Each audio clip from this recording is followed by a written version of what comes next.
Welcome to Flat Earth Debate, Uncut and After Show. I'm your host Nathan Oakley, and if you are new to this channel, or you've not done so already, then be sure to subscribe, hit the bell notification icon and join button if you'd like to become a Nathan Oakley 1980 channel member and keep up to date with the Flat Earth Debate. If you would like to support the channel, there is a super chat that runs alongside each of these shows while they premiere. There's also a PayPal, Patreon and crypto link in the info box below the video.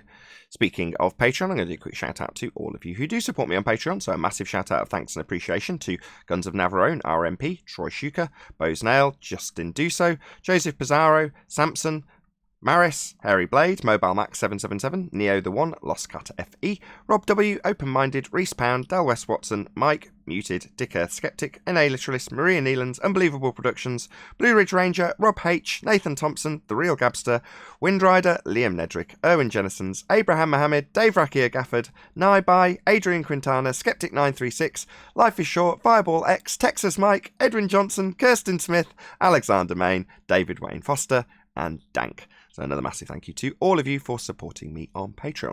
Now I'm going to hand over to whoever is in Discord and Google so you can enjoy their conversation while I set up for today's live show. I've written a piece of music for the Flat Earth community because I bought a drum kit. Would you like to hear it? Maybe.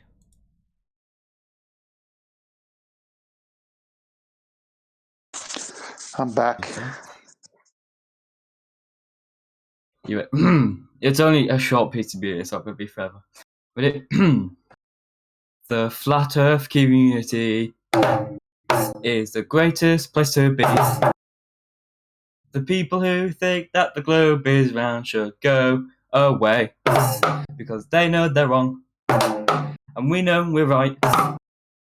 We are the Flat Earthers and we are always right. Beautiful. You got too much spare time on your hand. Don't give it a day. Well, I thought I'd rather spend my time, writing music about the Flat Earth. Good for you. God. Out of 10, how would you rate the jingle that I made? Oh, 1 out of 10. Sorry. 1 out of 10. Yeah. That's fine, because that is constructive criticism, because I will come back 10 times better. And I'll have a jingle for you that you can actually put on the start of your show, right? Be like a little jingle for the intro. Mate, I can envision it. Me too. Right. Anyway, that's all I really wanted to share with you. So I hope you have a good show, Nathan. I'll probably have a look on YouTube. Cool. See you in 10. My word. I was going to rate it as 0 so it could come 0 times better. It's pretty funny, though. I know, I just stepped away to pour a cup of tea and I came back to that. It was, what the... Yeah. People deal with their pain in their own special, particular ways, right? Right.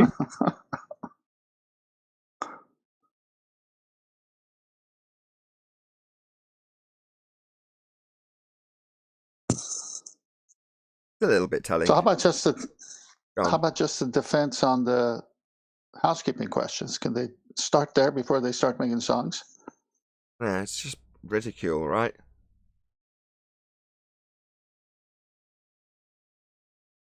Look, I'll pretend to be a flat earther and make a dumb song up. Fair enough. If that's how you want to deal with your pain, I don't care. Super chat before we've even gone live from James Richard. Hunting Globies, : when that globe looked up to lick the globe, open bracket salt liquor, I had hung from the dung dang tree. The black swan got 'em right between the eyes. Good morning, panel. Thank you for the super chat, James Richard, even though you can't hear me, because we haven't started yet. Good morning. Yeah, great. I can't wait to see what's coming next.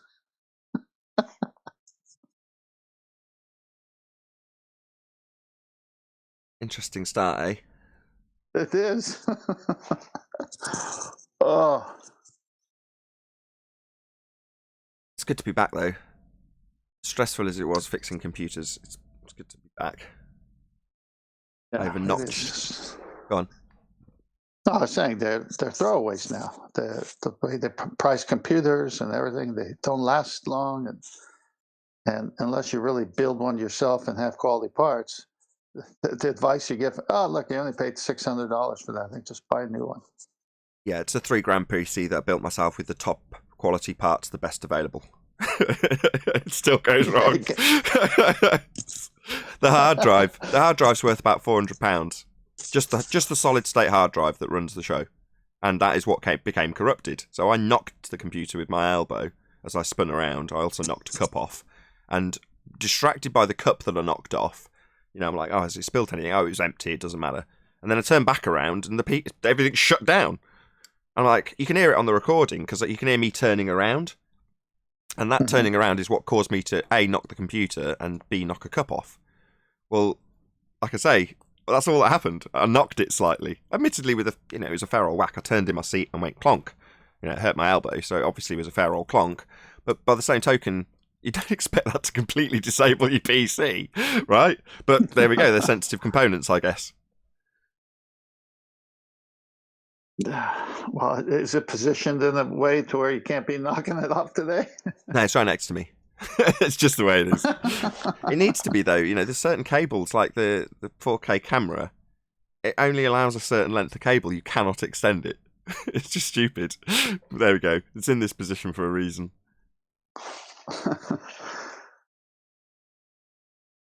I mean, that would be the next thing I probably invested in, but to be perfectly honest, I don't see the point. I'm on camera for about a minute. Maybe with the 2 intros and 1 outro, right? You've got 3 minutes of me actually being on camera. What is the point in buying a capture card and a really good camera just so I can look nice? I'm not that vain. Obviously people are being critical of it, which is why I'm considering doing it. But by the same token, it's like, do you really care what I look like? Yeah. Well, clearly people do. No, I don't. Like you said, you're making a little cameo appearance now and then. That's regular. Camera's fine for that. Exactly. Yeah, it's just a token gesture, just to show that I am actually real and I'm actually sat here. But as I'm getting older, I'm getting uglier, so it's not like it really matters. Hang on, I haven't looked in the mirror in 10 years. Let me go tell you what I... Oh, same here, exactly. You kind of get to a point and go, oh, that looks rough. I don't think I'll look again. You keep using the same picture when you're 36. All the pictures are just with me with the kids, and it's the joyous look on my face because I'm sat with my kids, as opposed to, back in my 20s, it was getting a really nice profile for a dating profile or whatever, to find yourself a good woman. Whereas those days are gone. I can't think of the last picture I had taken of myself on my own. I have to go and get screenshots from the show. If I need a picture or for a thumbnail with me in it, I have to go to the show and find me on camera to find I say half decent, it's not that great, but a picture of me. Because all of them are just me sat with my kids. Sat with my wife and kids, or sat with Santa, wife and kids. That was the most recent picture I've got. Me, Santa, and the 2 kids and the wife. As you get older, it doesn't matter, because only in those early teenage years, you're looking at the mirror, making sure you look good, because, that's just on your mind. And you get older, you come home with your shirt unbuttoned, or buttoned incorrectly where it's not at the exact same place, and the wife says, "Hey, did you know you've been walking around all day with that shirt buttoned that way?" And I go, "Yeah, what about it?" It doesn't matter anymore. I mean, I'll make an effort for my wife. If we're going somewhere, I'll, for her sake, make myself look presentable so that I'm not an embarrassment to her. But that's about as far as the extent of vanity goes. And that's to keep my wife sweet more than anything else. Well, my wife just says, "That doesn't match. Get this one on." Okay, fine. Well, that's another way of looking at it, to stop that conversation. I'll make sure I'm presentable. Maybe that'll fade with time too. Not much I can do with a mountain man beard. Shave it off. So you can do with a mountain man beard? Like, you want one? No, I was saying, I don't know how I can look gentlemanly and presentable for my wife having the mountain man beard that I got right now. Shave it off. You just groom it. Yeah, I guess I could. Yeah, you just groom it. Yeah, beards are cool. I like beards. I don't currently have one, but I did a while back ago. And but some people really look good in beards. Their face matches them. Fascinating stuff we're discussing here on Flat Earth Debate pre-show. Heck, the globe is dead. I mean, everything about the globe is a begging the question, presupposition, or they can't even start talking about it. Like the one statement you always say, the Earth is obviously observably flat and motionless, or stationary, either one. Well, that's what we all experience. And so you have to beg the question that we live on the globe. What's his face? Aristophanes, or a guy who was over there in Cyan and Alexandria with the well. The whole point of him is he's seeing light go through the well and hit the bottom, but 500 miles or whatever away, it's got a shadow. Well, that doesn't prove the Earth is a globe. I mean, there's so many ways that can happen today. Yeah, Aristophanes. Yeah, so he says, based on that, it's 7.2 degrees from the center of the Earth. Well, what center of the Earth? And 7.2 degrees from there, how'd you get there to even take that measurement? They assume a centre of the Earth. And then they do the little well trick. Insert R into the measurements they take. And Bob's your uncle. If we're on a sphere, is the statement, then we will experience blah, blah, blah, blah, blah, blah, blah, blah, wells and shadows. Therefore, we're on a sphere. It's begging the question, affirming the consequence, like all of them. Yeah, but they need that center of the Earth, and they need light to come in parallel rays for it to work. And light doesn't come in parallel rays, and no one's been to the center of the Earth to take a measurement. So, strike two right there. Yeah, they just assume it. Start with the premise that they're trying to prove if we're on a sphere. And because most of the Western world are already indoctrinated to believe that they're on a sphere to begin with, nobody spots the magic trick. Yep. In fact, when you get a bit further down as a fundie, you start justifying the magic trick. Well, we already know we're on a sphere. No, that's what you're trying to prove. What's your proof? Well, if we're on a sphere... No. That's assuming you're on a sphere. Yeah, but we already know. And so you go round and round in circles. It's like, no, you can't start with the supposition that you're on a sphere and then go forth to try and validate your presupposition. You're not validating it empirically. It's not an effect that you're trying to manipulate a cause. It's not science, just an assumption, a logical fallacy. Unless you've got something to actually measure that you're on a sphere, as opposed to starting with the assumption that you're on a sphere and then reifying horizons into positions that aren't physical, then, unless you do all that nonsense, then you can't actually justify being on a sphere, because we're not.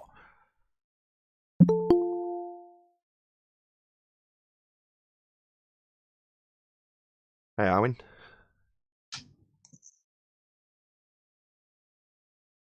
Hear me, Arwin? I'll do a quick sound check before we go live. I can hear you. Excellent. Good to have you. How's it going? Everything working all right? It was working on ball busters, so that was my test run. So I know everything's pretty much functional, other than the YouTube bit, but I don't think that's going to be affected by my PC going wrong. So I don't think that's going to make any difference. I would assume. Right. I can just press the button in a minute and it'll all go live, but thank you for scaring me.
welcome to Flat Earth Debate Live.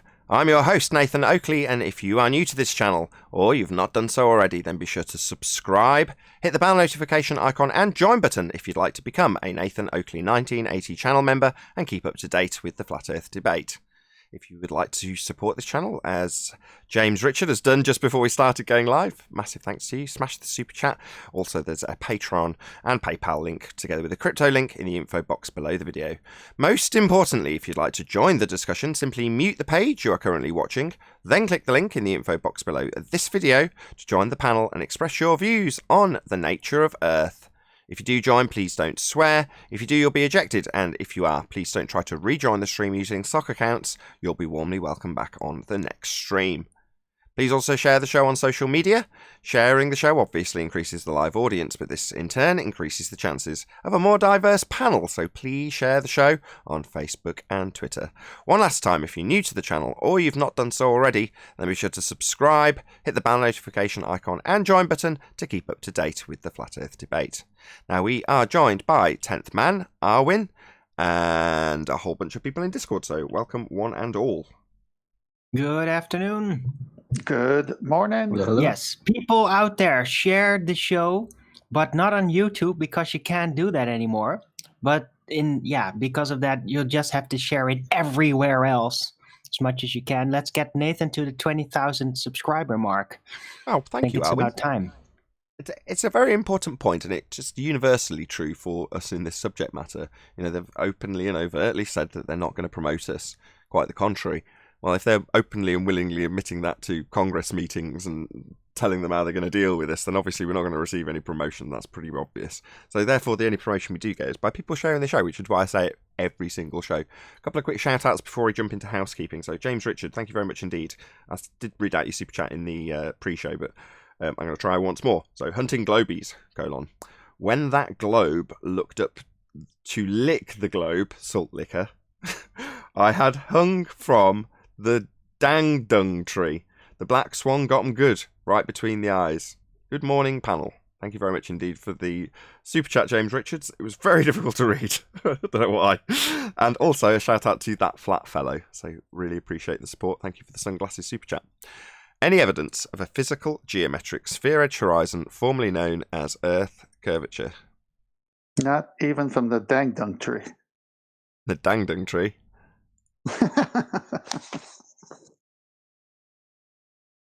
Any evidence of axial rotation of the Earth-based variety? No 15-degree deviation of the Earth-based variety, but luminaries have it.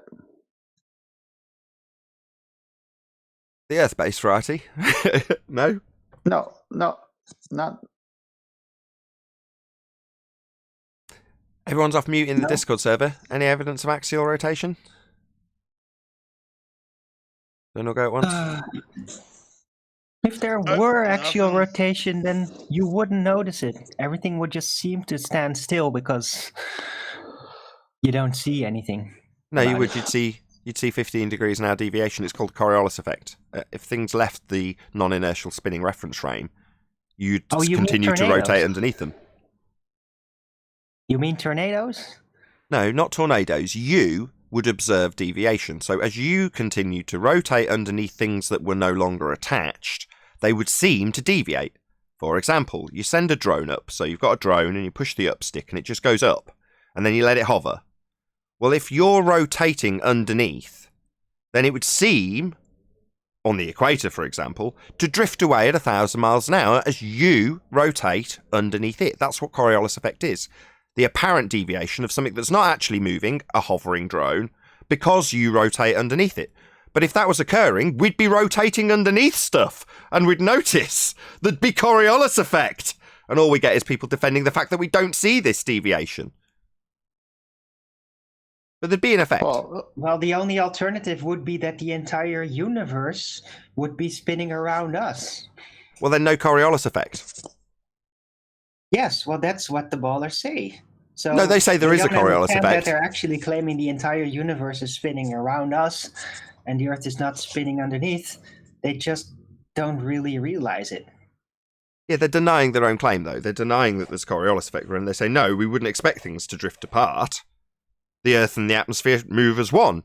Well, it's like, well, then you're in denial of your Coriolis claim that they drift apart at 15 degrees an hour, because that's what's supposed to happen to prove we spin. But we don't observe the effect. Even the trench-level fundies come here to tell us just how much we don't see the effect, or even tell us how their reference frames have been ruined. Right, Simon Dan? Isn't basically the assumption of the Coriolis effect consequences based in normal Euclidean thinking when it's kind of already stated that there's bending of space-time going on?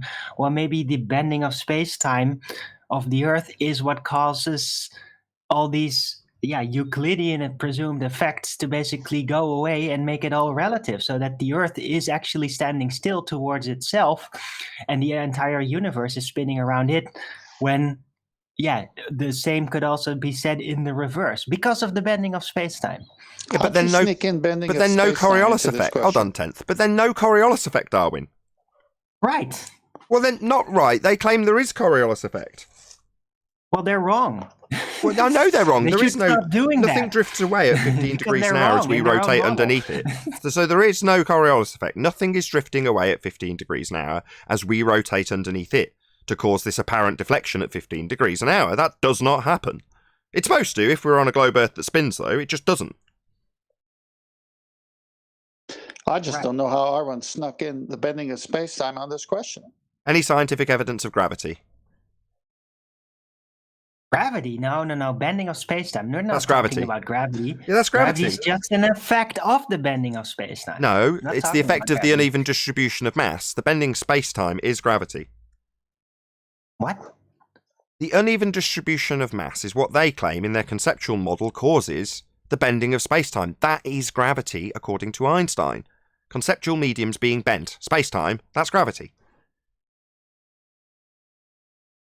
Okay, now I'm lost. The cause, according to them, is the uneven distribution of mass. That's their cause. The effect, that's gravity, is the bending of space-time. That's the effect according to them. There is no effect. You can't bend a concept. You can't bend time. Space, in their vernacular, is outer space, and it's fake. You can't have gas pressure without a container. But what does gravity do then if it is Nothing. the bending of space-time? Nothing. It doesn't do anything. It's not a force. It doesn't do it. It doesn't. But the ballers think it does a lot of things, though. Yeah, they think it does. Yeah, you can think of it as a force, Arwin. Oh, right. But how would a force then do those things? How would that force keep the gas pressure to the ball? No. If that is what gravity's supposed to be doing. No. Thinking of it as a force doesn't make it do anything either. Just means you think about it doing stuff when it doesn't actually do it in physicality. Shout out to M for joining as a hyena. I understand that, but if you're thinking of something, you would like that thought construction to be at least yielding a positive result for the mind experiment. That's true. Wouldn't you? I often think of my Lexus as a Lamborghini. Okay. Cool. It's not a Right. Lamborghini though, is it now? As much as I think of it as one. Well, if thinking about it as such yields some kind of productive result to you, then why not? Well, it's mental masturbation. You can think of it as a force. Okay, but I'm just wondering, like, why would you want to think of it as a force that when it presumed to be a force doesn't actually do anything Because it's useful the only way. for the model? Because it's the only way to keep the model going. No, No, no, but it hold doesn't on, hold keep on. it going. Oh, wait, That's hold the on. problem. Oh, It doesn't actually do anything within the model, even if you think. No, it does. That's where you're it wrong. is things. Yeah, no, hold on. No. Conceptually, it does do something. Conceptually, just not physically. What? In the model, it does a lot of stuff, Arwin. Man, it does Yeah, but do a what? lot in the model. Oh yes, oh Like yes, what? oh yes. But what does it then do in the model? What Well, does the gravity thought of as a force actually do Told within you. the model? Told you 3 times. In the conceptual reified model that isn't physical, it's the bending of space-time caused by the uneven distribution of mass. Well, that's a lot going on there, conceptually. No, that's a description of what it is or what it's supposed to be doing, but it doesn't actually describe what that does. In the It model. does. It It's bends just a story to space-time. fall That's back the on. It effect. doesn't actually describe doing Yeah, anything. it does. It's bending space-time, Arwin. It's just the fact that space-time, this conceptual medium, isn't something real, doesn't mean it's not conceptually bending it, and that's doing a lot of stuff in the model. There's stuff going on, Like man. what? Just not Like physically. All mental. All in your mind. There's a lot going on there, just nothing going on in physical reality. Doesn't mean nothing's going on in the model, though. Doesn't mean it doesn't do anything in the model. So what does it mentally do within the model then, and not Bend space-time! For God's sake! Yeah, what does that do? In physical how does that terms, connect to nothing. anything else in the model? In physical It allows terms, Dr. nothing. Becky to get a PhD because of the That's model. not part of the model. Let's move on. Any single viable No, hypothesis. not moving on. I want to Why get to not? the bottom of this one. What does it actually do besides just being a The fallback bottom, trope? I see. The bottom, well, that's relative. Especially within the model. Oh God. So Thank it's you. literally just a dead end that doesn't lead to anything. That No, it was what leads I to was trying time investigate. bending. What's your problem? Why aren't you conceptualizing this like the rest of the fundies? Because I'm not a funny. There's our problem. Yeah, I Go on, don't Elijah. trust them. I know. Hold on, Owen. Go ahead, Elijah. Well, I guess there's a mass there, so it acts on space and time as if, I guess, space and time is a quote rolling other masses to the bigger portion of mass, whatever mass is. Is that what's happening conceptually? Perfect. Now you're talking like a fundy. See? Why is it Eli can conceptualize this nonsense like a fundy, and you can't, Owen? I can. I'm just trying to look within the premise of the conceptualization and trying to find if it actually leads anywhere but a dead end. And my conclusion now is no, it doesn't. It just leads to a dead end where it doesn't actually tie in with anything else but a dead end. Anything else physical? And you'd be correct. Well, there are And- other parts of the model that it could potentially tie into, but it just doesn't. It just leads to this dead end. Indeed. Any single viable hypothesis from any of the fields of astronomy, cosmology, or astrophysics? What do astrophysicists think gravity is? Only in the model. Bending of No, come space-time. Bending of space-time? They're currently on Einsteinian rhetoric. No, that's not the right answer. The right answer is we don't know. Next question. That's a Neil deGrasse Tyson quote when asked what gravity was. Indeed.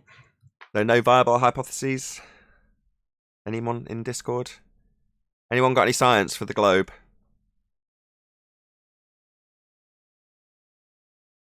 Tumbleweeds. Clearly not. Any evidence of the distance to the sun?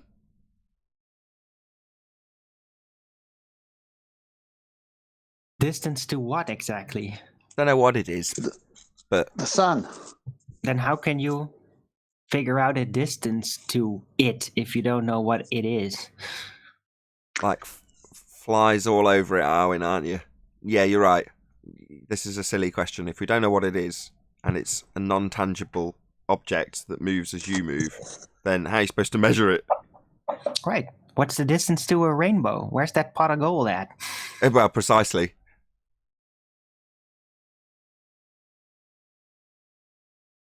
Any evidence of a self-perpetuating molten iron core at the centre of a presupposed spherical Earth?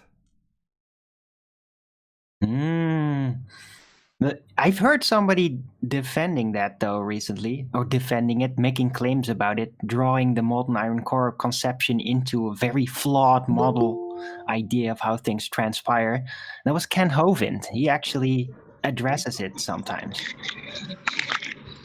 It rarely happens though. I don't hear any ballers out there ever even addressing the molten iron core. And probably for very obvious reasons, because Ken Hovind immediately fell in that trap by saying, oh, the magnetic field caused by the molten iron core. It's like, no. It's molten what iron, molten iron it's core? non-magnetic. It's beyond the Curie point. That's probably why ballers don't talk about the molten iron core. It's a different kind of magnet for them. Yeah, that's a special pleading fallacy. Hey, Chocolate. But that's what they do. A different kind of special Good magnet morning, that guys. doesn't apply to the normal rules of magnetism. Yeah, that's special pleading fallacy. Right, they'll say it to everything. Say, well, it's a different kind of substance up there next to the vacuum of space, and that's why gas pressure could exist in a gradient next to a vacuum of space. It's a special kind of thing.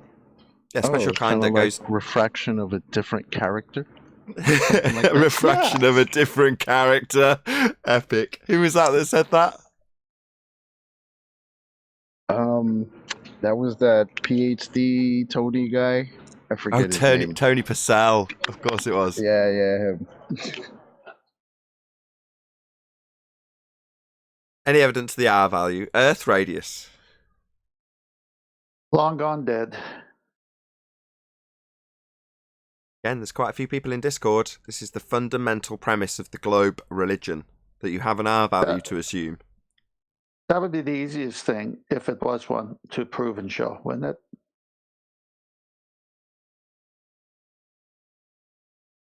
Without R, they can't start the statement that they start for every single globe claim to be proof ever, which is, if the Earth is a sphere, you're going to need the R value to start your statement with that. And it's dead. Black Swan killed it.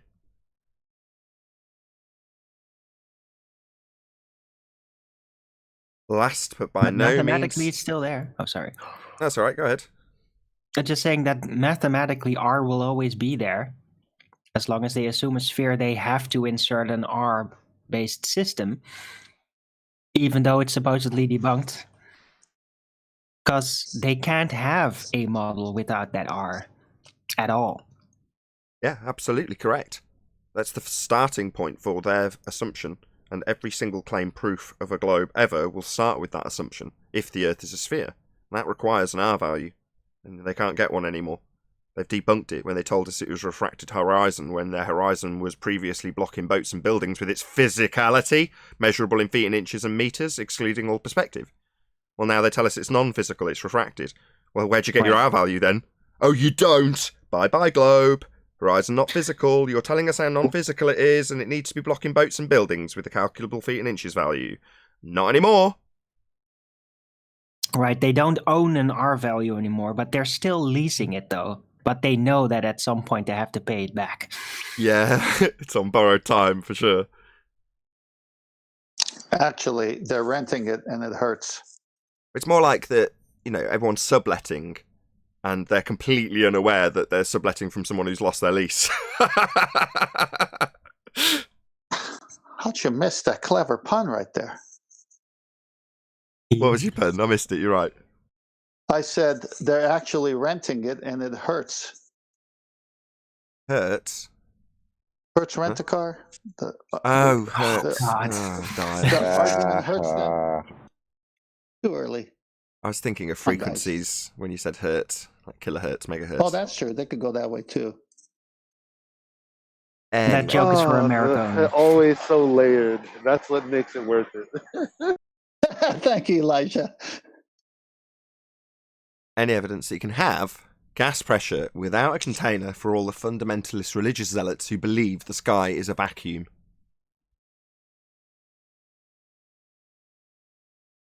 Don't be shy, Just don't think fundamentalist about religious it. zealots. Even the vacuum has a container, so I don't know how they go about that.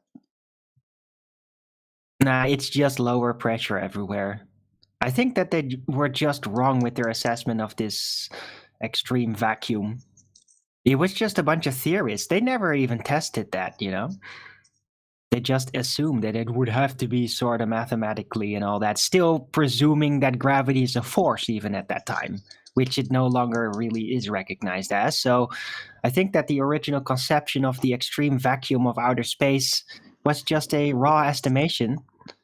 They don't actually know that it is out there, So if there is a giant amount of space around us or above us, it's probably just filled with lower gas pressure. Then it's not a space. If it was a space, 10 to the minus 17 tall space vacuum, then the gas we breathe would want to fill it. Shout out to Twad Wazzle for joining as a penguin, and also shout out to Bobby Zines for hitting the super chat, who says, question, is Tim Osman, aka Infinite Plane Society, same? No. So Tim Osman, with a Z, is Infinite Plane Society, and is a different spelling and also a different reference to a different Tim Osman. It's not his real name in both instances. But Tim Osman, with a double S, is cognitive dissonance. Formerly known as cognitive dissonance, was his most prolific troll name before he just gave himself Tim Osman as the name. Anyway, they're different people. No, Infinite Plane Society is not Tim Osman. No. Thank you for the super chat, Bobby. Hope that clarifies things. If I can still address the whole calling it space, like in my room, I also have space. So it would not be that hard to basically say, yeah, okay, it's not a vacuum space, but there's still a lot of space there, right? So it's just filled with something else, lower gas pressure. I think they could just decide to migrate there at some point. Just say, no, okay, well, it's not actually a vacuum, but it's still low enough to cause all kinds of hazards and all that. Didn't they just do Well, that when they they're gonna said the have to moon start- is? Sorry, Charlie. No, but they I didn't was really. gonna say about the moon. they're gonna have to start scrubbing all the videos and documentation of them calling it the vacuum of space. Right. I'll get in touch with, vacuum, They call it lower all the pressure. time. I'll But they get in could touch with, lawyer their way out of it, I think. Just call it, Well, yeah, they'll but stick it down the vacuum is memory hole. also considered lower pressure, and so it wasn't actually the original vacuum idea. It's just lower pressure. They could weasel their way out of it. No Yeah, and they problem. will If have they to. were ordered to. Yeah, by they the will have priesthood. to. I mean, ultimately, it'll go down the memory hole. If you're not familiar with that reference, go and read 1984 again. But yeah, it's very easy for stuff to get stuffed down the memory hole and a narrative to change. It's confused by people who look at pop culture and think they've seen a change in a film with Mandela effect. And I mention this because, specifically, this was something pointed out to me by Infinite Plane Society, aka Tim Osman, and Paula, Bible literalist. You couldn't get more stark contrasting people with the same view on Mandela effect, which is to say that it's standard practice in media to change stories, right? That's standard fare. But most people are blinkered to it. And the Oceania versus, what's the other one in 1984? I forget. They change who's at war with who all the time. 1 minute they're allies, then they're at war with them, and people just don't bat an eyelid.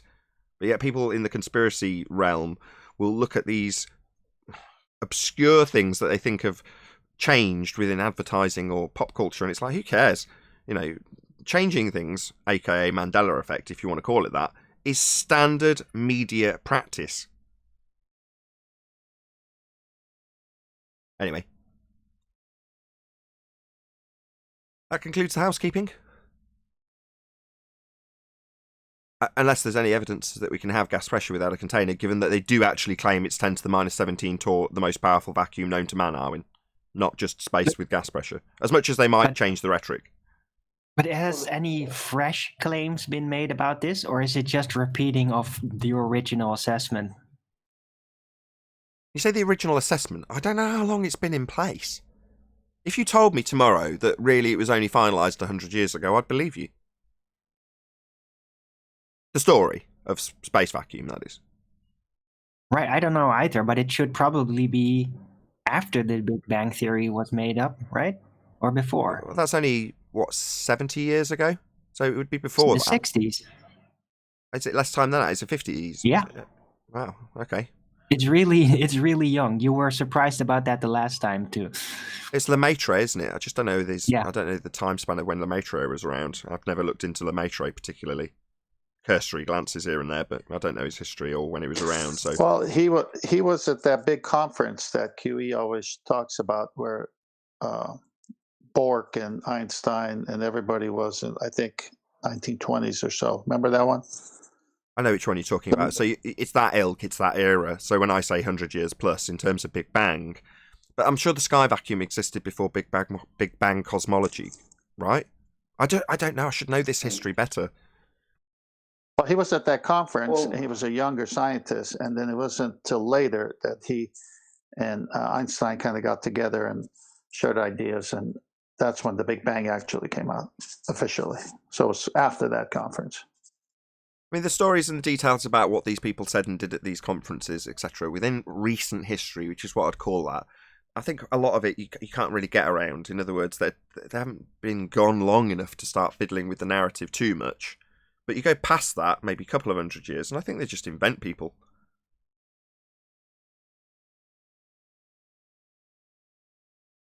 Yeah, like Aristophanes and Cyan and the But it was Jaren that got on this tip because of it. You know, he started throwing out everything he knew or thought he knew on account of the fact that there was no primary source evidence when you're going back through really old history books. You're like, okay, there are subtle differences between the older ones and the new ones, but how far does it go back? Well, not very far, is the realistic answer. Well, if you've got no primary sources for any of this stuff, how do you know it's real? You don't, is the answer. Even by their own historic standards, you know, that's a historical standard, a very different standard to what we tend to demand here, which is scientific evidence. But, you know, by the historical standard, you'd need primary source evidence, and there isn't any for this shit. Excuse my language.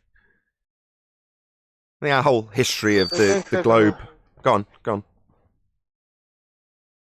If they think they're going to weasel away from needing containment, well, I'd say that you'd still need containment for what we see as a rainbow, which is actually a 360-degree ring. And in order for that to happen, the light has to pass through a solid surface. Which is why in Mongolia, they're claiming, oh, they're creating artificial suns somehow, because they can't just accept the easier idea that this place is covered and closed. Right. Indeed.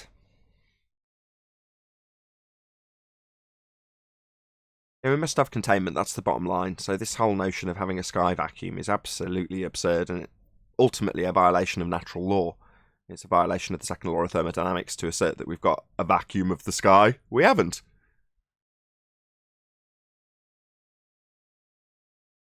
And for anybody who doesn't realise the implications thereof, it means all pictures claimed to have been taken from that region are automatically fake. Hence, we never talk about anything that's claimed to be proof from space here. That never happens. It hasn't happened in easily 2 years. It just doesn't happen anymore. Why? Because it's instantaneously debunked when you ask how you can have gas pressure without a container. If this region that this photo has come from is a vacuum, which it absolutely will be claimed to be, then how do we have gas pressure here? The gas would fill the space. It's entropy law. Therefore, who's ever going to come to us and present a picture of Earth from space or anything else from space as a claim proof of anything? Well, they won't, because it won't last long. So, Nathan, I just put 2 things up in Masterby if you want to go there. These are the other individuals are credited to what also Eratosthenes did. So this is who they cite. In Master B, you say? Yes. Got it. Okay, it's up. Yeah, so they give, let me scroll down, I'm on the actual side here.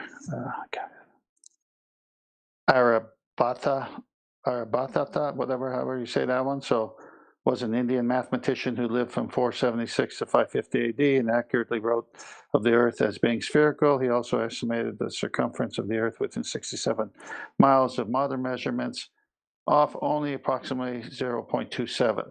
Then, of course, we have Big Al-Biruni next, a Persian mathematician who lived from 973 to 1048 AD. Al-Biruni used triangulation to measure the Earth. His estimate was that the Earth had a radius of 6339.6 kilometers, which is 16.8 kilometers less, also approximately 0.27 off the modern measurement. And the last guy, Robert Helmert, I've never heard of him. In 1906, the German geodesist Frederick Robert Helmert determined that the Earth was a global ellipsoid calculated within 100 meters, 0.002% of modern measurement. The only problem is Black Swan. Do you want me to go on to the next one? No, that was it. That was the one with the last guy on it. Oh, my I'm bad. on the Okay, actuals. yes, I see. Yeah, they need a physical geometric sphere-edge horizon to make these assertions, and they don't have one anymore. They're telling us how it's non-physical refracted, debunking all of these claims made by people like Al-Biruni that they've measured a radius by way of dip angle from a physical horizon, the one that they claim blocks boats and buildings, right? Well, they haven't got that anymore. The globe is dead.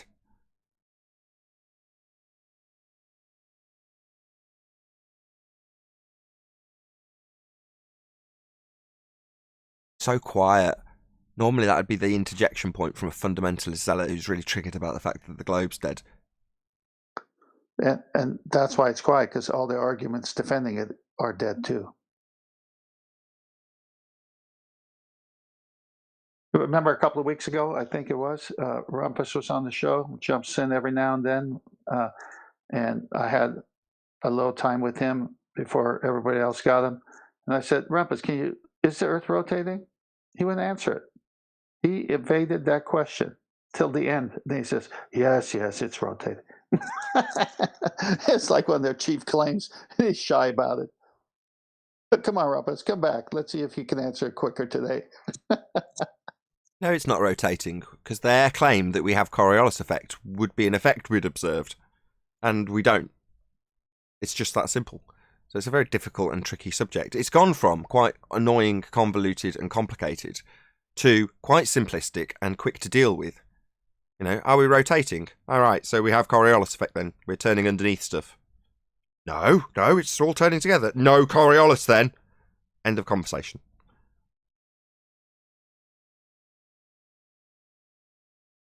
Hey, Adam is in the chat, by the way, and he says about the vacuum thing that it's apparently in the 17th century discussed, but he says that no one has even directly claimed it. But okay, would be interesting. Adam, get in here. Yeah, I was going to say I can't phrase my questions through the chat to get concise answers out of him, but I'd love to know the history of the claim that we have an empty space, 10 to the minus 17 Tor above our heads, with clouds that we're also looking between us and it, not dispersing into it. Their claim that it just gets thinner and thinner and thinner and is eventually a vacuum is a violation of natural law. High pressure wants to go into low pressure, so therefore the sky vacuum would be an empty space for the gas we're breathing to fill, and fill it must. That's what gas does, it expands in all directions. So where did this idea come from? Who's the first to postulate it?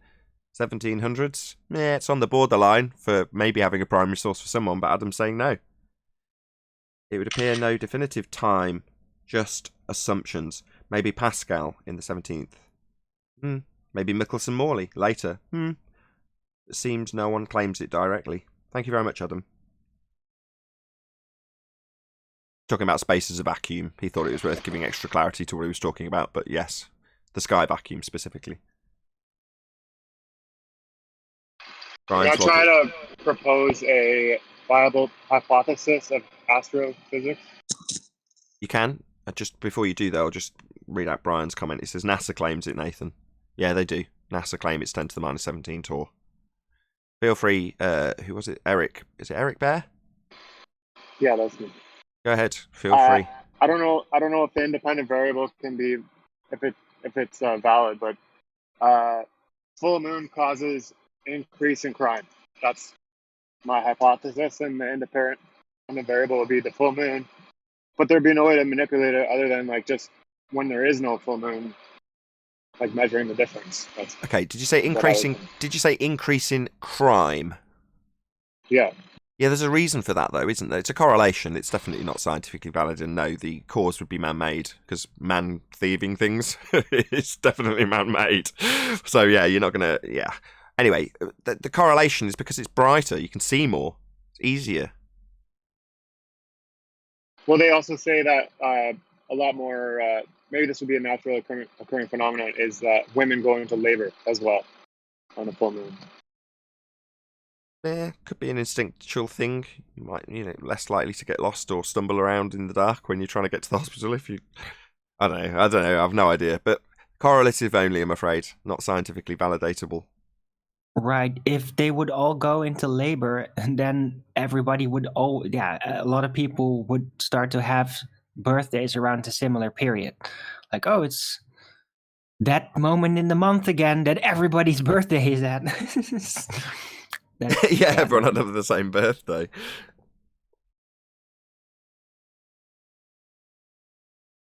Okie doke. No science for the moon. Also, the phenomena kind of not related to the moon directly anyway.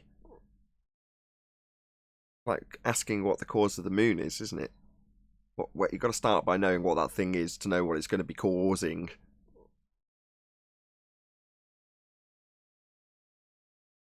Something I ask my kid quite frequently because she's young and imaginative. It's like, what do you think that is? What do you think that is? That big circle in the sky? Not even that big, really, but you know what I mean. Compared to the other lights in the sky.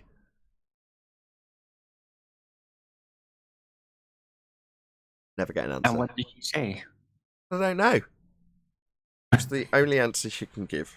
I don't know. I don't know, Daddy. Neither do I, is my reply. I don't know either. I'd love to, though. Two pictures in Master B, Nathan, on Lemaitre and Einstein. Ah, yes. High priests of heliocentrism. Whoops. There we go. So it was the 1927 Congress, and that's where Bohr and all these Schrodinger and Heisenberg and all these guys were at this conference, and so was a young Lemaitre. And if you go to the second slide, it's got a picture of him with Einstein, and the originator of the Big Bang Theory.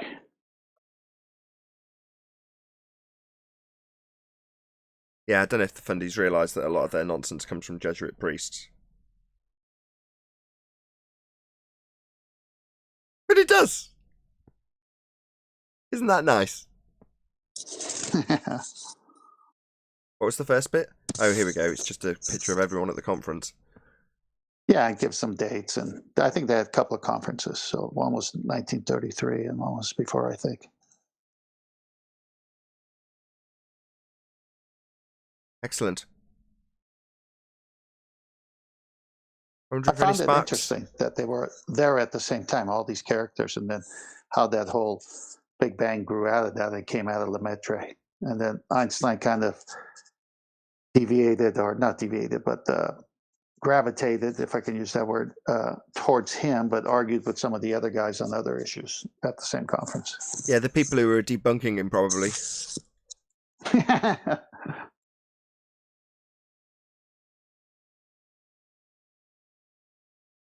Yeah, so it doesn't seem like a very old, nonsense. Certainly the Big Bang you can tie down within a couple of lifespans. So it's very, very new. Which makes me think, well, if the majority of the Western world are currently so thoroughly indoctrinated with it, does that mean that we're at the start of a long and uphill battle to thoroughly indoctrinate people with it? Considering there's quite a lot of totalitarian authority being asserted on a lot of the Western world at the moment, you can only assume that might be the case, right? In other words, it's another form of control. We're all aware of the reasons why we've got this deception. But that control, maybe it's the beginning, as opposed to us saying, oh, well, people will appreciate the nonsense of an observably flat world being described as having antipodal people hanging off the bottom of where you're standing. That seems ludicrous to us. But maybe, like I say, we're at the beginning of an indoctrination process rather than at the end, because it does seem so very, very, very recent, right? Seems. Much as their fake history says otherwise. Well, look what they're bringing in that wasn't in a few years ago. Hold on, I've got two people. Hold on. Go. I had Eli first. Go ahead, Eli. Yeah, I'm always thinking about that because it's so strange. It's almost like they want people to wake up to NASA lies. Putting out Michelle Thaler and this other guy. Who's that other guy? The poo-poo dude. And the things that they say is just easily debunkable. And it's like maybe they want us to reach a high fever pitch so they can concede to some other controlled environment that we unwittingly agree to. Like this flat earth model and these flat earth model pushers that seem to have no problems getting a larger audience. Maybe. I mean, if you want to look to what they potentially could do, always look to the past. They say history repeats itself. Well, it's because psychopaths like to recycle. They're not very imaginative. So they'll reuse old, what would you call it? I was going to say regimes, but probably the wrong word. Methodologies, there you go, of exerting their control. Is that the correct way of saying it? asserting their control, maybe. Either way, they're going to just use Exercising their control. old plans and styles and techniques that have already been used. They just recycle them over and over again. So if you want to know what's going to happen in the future, look at some of the rhetoric of the past and you'll figure out what they're going to do next, because they'll just recycle something from days gone by. Again, we're in 2020 without naming anything specifically. What's currently happening has happened before. You don't have to look very far to find when they've done it before, and it's exactly the same. It amuses me when I point that out to people. But there we go.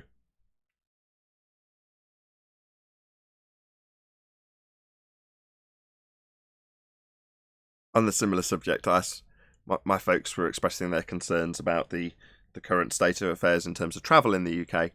While they were telling me all of this stuff, which I wasn't particularly interested in, I won't lie. I asked my mother what terror level we were at. What terror level are we at? She went, I don't know. I said, why not? Shouldn't you be terrified? Shouldn't you know how terrified to be? It's important, this stuff, right? Well, she said, well, it's not in the news. I said, well, what would make you know what terror level it was? Well, if it was in the news. They're not too concerned about the terror level right now, right? How interesting. Weird. So it's not time to panic yet. It's just time to build a lot of tension, get very stressed out from all the double speak nonsense everywhere, and then wait until you get the start signal from the media. Now it's time to panic. Yeah, exactly. People will take their cues from whatever they're told to take their cues from. People are very obedient and subservient and fickle. So, generally speaking, your average norm is very easy to manipulate. And there might be a certain member of my audience, or a few, that hear what I've just said and go, I better look up the terror level. I better be concerned about that. I forgot about that. That's something I need to be worried about. Oh, dear. Normies do amuse me, though. It is funny. They're just being manipulated with fear. That's all it is. Very powerful tool, though, right? Well, it preoccupies a lot. Yeah.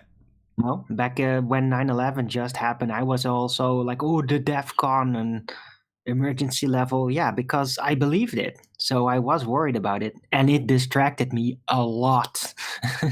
A whole lot from everything else that I was doing. Or basically not doing at that point. Because of it. And that's what it's for. That's why people do hang on to fear porn and everything, because it distracts them from everything else. And yeah, everyone's they don't talked have about to realize this stuff, they right? can say, but this is important. So I got an important reason to distract myself from everything else in my life. That's a trick. Well, I was certainly taught about this in school. It might have been when I was in a private school, but I was under the assumption that most people were acutely aware of propaganda and Bernays and psychological techniques that are used upon us, because I assume we were all taught it in school. Maybe I was just taught it in one particular school I went to, but were we not all taught what propaganda is? Just yes. Pop quiz for the panel. In school, were you taught about propaganda? Yes, I was. Anybody else? The problem with propaganda is that at some point it can be just too good. And then even if you start out realizing that it probably is propaganda, you want it to be real. And that's the really strong propaganda that is played into the natural need that is predicted to arrive in the people in response to the situation presented. Yeah, Hegelian dialectic, problem, reaction, solution, right? Go on, Eli. I was just going to say, I guess I was kind of taught about propaganda, but it was always set up so as I would be on the appropriate side before they would point out the propaganda of the other side that is very icky and I shouldn't think about. In itself, propaganda. In other words, what you're saying is you were told about the nasty Germans and how they used propaganda against their people and how bad that was, right? Yep. Yeah, but again, in and of itself, propaganda in the education, but yes, that's correct. Yeah, it's often thought of as if it's going to be obviously evil. Yeah. Well, It's like a child story example of something that is real, but not the real. So it's like a toy version of evil to basically give kids kind of a hint as to what it is from a very simplistic standpoint, from a very simplistic view, when in reality, the covert nature of evil is just mind-boggling sometimes, very confusing. Well, you can't really teach a child that. They'll just panic, right? But the problem is that if you just go with that typical narrative of what evil is, and then you really start to believe it as real and not just as a kid's toy, then eventually the real evil might slip you by because it's not overt enough. It's a very tricky thing. You've led me beautifully. Slip you by. You were in the Ballbusters chat yesterday, Alwyn, right, when I posted this image? Put it up for the audience. The image from the third Matrix movie. So I was watching I was watching a documentary about the new Matrix movie, and obviously they're referencing various what they would call like historical or lore-based narratives within the film. And the image that's on screen now is actually from the Machine City, and it's viewed by Neo, and he's blind. Now this rolled by on my iPad, and as soon as I saw it, I was like, my God, this is absolutely riddled with subliminal messages. Now, subliminal embeds of horror faces and scary faces and death masks and scary animals bearing teeth. It's just absolutely riddled. And I was like, I've never seen an image with so many subliminals layered upon layer upon layer upon layer upon layer upon layer upon layer. And I just thought, man, I have to share this with the guys in Ballbusters. So I did. So I shared this image, and then I was like, okay, before I show my little terrible circles around some of the subliminals, I'll just explain something to the audience. Let's just see if I can get this a little bit bigger while I'm doing this. So, any subliminal will work is it works at varying distances. So it's not just the case that you'll just see it immediately pop out at you. You have to look at varying different distances. There you go. There's a bit bigger image so we can look at it in a bit more detail. But I'll stick up my circles around some of the scary, horrible faces, and then take your time in the aftermath. Maybe pause it if you're watching this on a pre-recorded bit or an uncut and after show or whatever.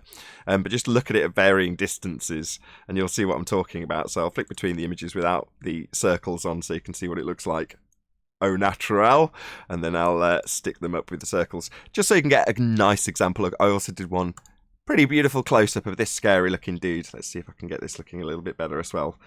I might actually zoom out to the normal view just so you can see this dude. A scary looking guy with his teeth and eyes screaming out of you from the Machine City when it's on fire, viewed by Neo with his blind eyes. So I just thought that was something I'd quite like to share. I haven't talked about subliminal messages for quite a long time, but it's something that still fascinates me to this day.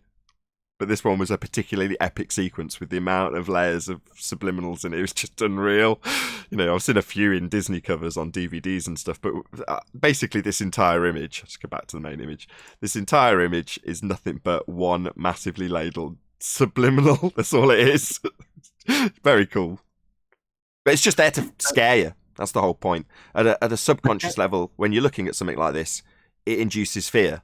That's the whole point. So is this specific image from a scene in the Matrix Revolutions? Yes. From that?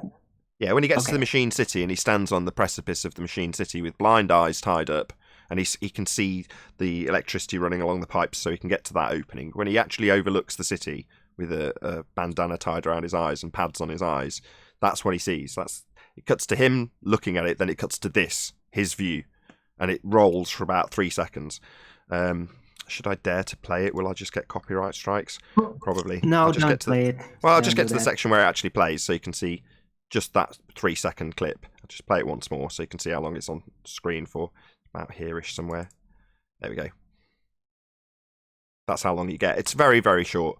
Just one more time. There. Right, so they quickly show you a giant detailed painting in just a few seconds. Yeah, There's no way that anybody in those few seconds the first time they see it can process any of it. No, but Except for emotionally, they might get the sense of it, the feeling, and that's probably the idea behind it. Because hey, Neo was just blinded, you Sure. know. Yeah, exactly. And It's it's supposed to be terrifying to him. Well, it shows him going there, behind. so- The previous shot is him behind with it just looking black and like a city. So it then very quickly cuts to his view because they've already prefaced it by showing him finding his way while blind with the view that he gets. So you get an idea that it's his view before they show that shot. But prior to it, you just get a couple of snippets of what it looks like in reality. Then when you get that overwhelming bright shot, it's obviously much brighter than the contrasting dark shot of what it looks like in reality. So it's kind of overwhelming. But within that 3 seconds, you're bombarded with subliminal messages, so that you're in you're in that fight or flight mode going into that scene. So there's obviously cinematic intentions behind doing it in that way and layering it with subliminals. But like I say, I've just never seen one with so many and with such a short sequence, and moving as well. There was a whole plethora of things that made that particular sequence of subliminals unique. Wow, there's a lot of tongue-twisting words.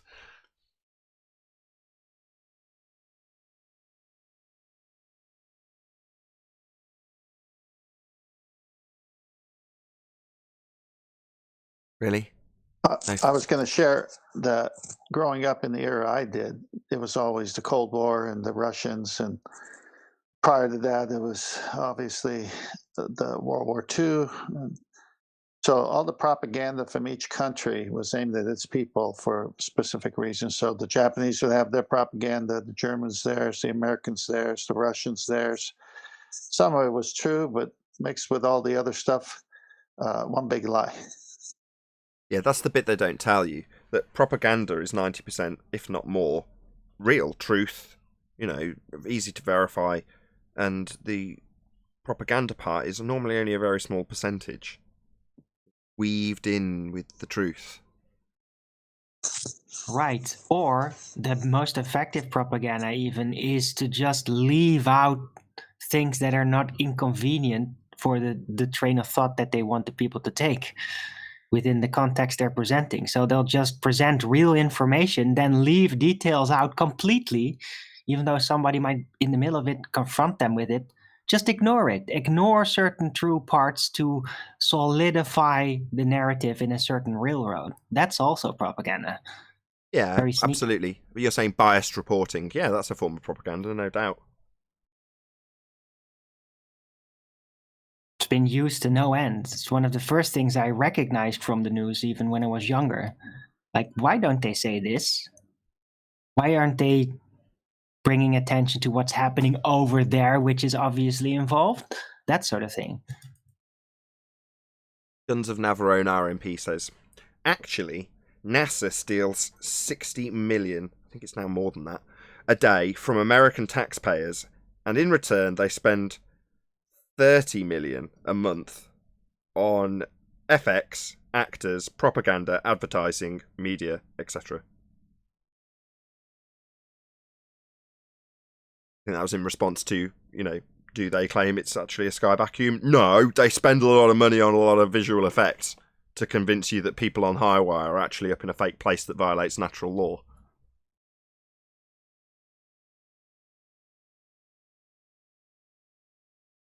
Yep, they need the people to think that there's this thing called orbits, right? A tin can falling around a presupposed spherical surface at a given rate. What is it, 17,500 miles per hour? Their orbital falling speed around a presupposed spherical Earth.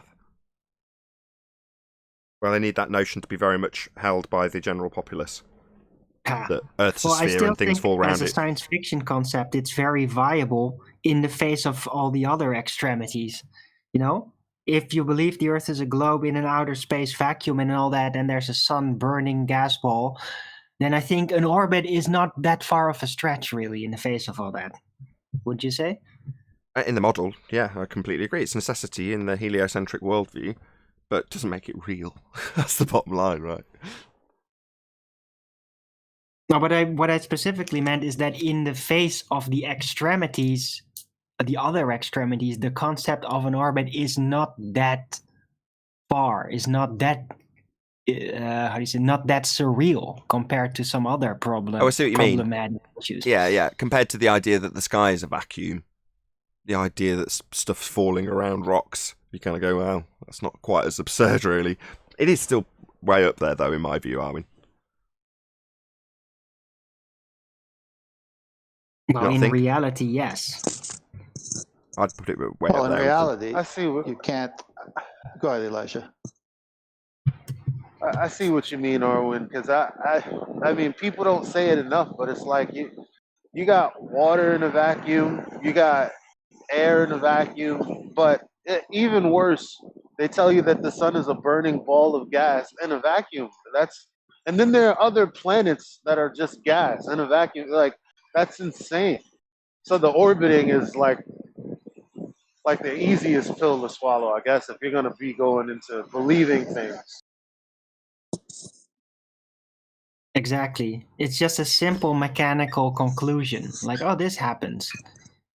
Just And never, hey, ever it's observed supposed to ever. be the same effect that causes the moon to spin around the Earth, right? So No, no. They get the moon to be presumably assumed to be falling around in the same presupposition of an orbit.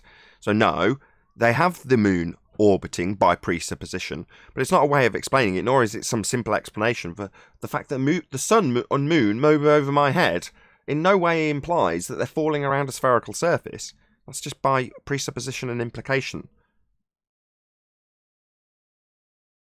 yeah. Well, there we go. With that, I'll say if you are watching this on either Nathan Oakley 1980 or Nathan Oakley Programming streams, then stay tuned as there will be an after show to follow. Unfortunately, if you are watching this live, this is where we bid you farewell. A huge, massive, enormous thank you to all of you joined as a member, smashed the super chat, liked, commented, shared, subscribed, and all that good stuff. Be sure to check out nathanoakley.com and the Flat Earth Debate Forum to keep up to date with the community debate. Once again, stay tuned if you're watching on either Programming stream. I've been Nathan Oakley, and I'll see you all in the next video.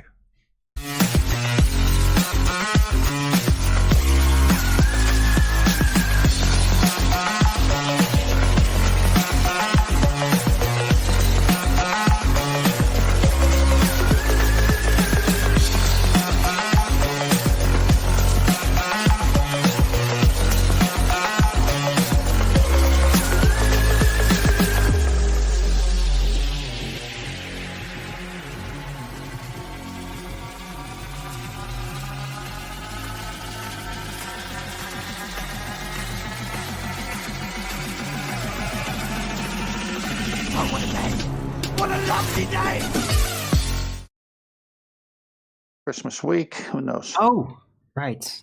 That's true. Well, again, let's finish. Let's stay on the topic we were on before the show finished. So when they start off with the falsehood, the shape of the Earth, no R value, as we know, then everything else has to build on the falsehood that it has an R value, and then we're orbiting around the sun and blah blah blah, and then next thing you know, this is orbiting about that, but it all falls apart because the first premise is wrong. It was never factual that the Earth was a sphere with a radius. So that's why it falls apart. The further they go out and wherever they are now with their imaginings, just trace it back to the main thing. If we're not a sphere, we're not rotating, and we're not having an R value, then all of it falls apart. Yeah, that's what we said in the pre-show, basically, yeah. Without the R value, they've got absolutely nothing to claim that they're on a sphere. And without the R value, all of these add-ons fall apart. With the R value in their imagination, because they still believe the lie, these things have to be this way. There have to be orbits. There has to, all these other things fit that outer space crap. Right. Yeah, it's the start of the web of lies, is what you're saying. It's the premise that all of their assertions are based on. Yeah. Well, it's a deception. We're warned specifically through Scripture. Be not be deceived. Be not be deceived. It's warning us all the time. Don't be deceived. Well, what's the warning there for? Well, there's a lot of deception going on. Hey, Brian. Hey, Adam. Indeed. Hello, both. Hey Nathan, hey Morning, Alan, guys. hey everybody. Hey guys, happy Monday. Hey Adam. Hi, bro.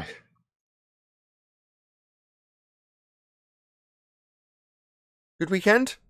You're late. Oh, no, they were in chat. That is right. Yeah, Are you talking to me or Adam? You what, mate? Nathan asked, did you have a good weekend? I think he was talking to you and Adam. Well, I think you all know I didn't. So, but other than that, Yes, there was a interesting hint. point on that space stuff, Nathan. I was just having a quick read. That's what I put in chat. There's nothing. You'd think it'd be something to put your name to, wouldn't you? I'm the one that first postulated that it was this. I saw quite a few bits of stuff, but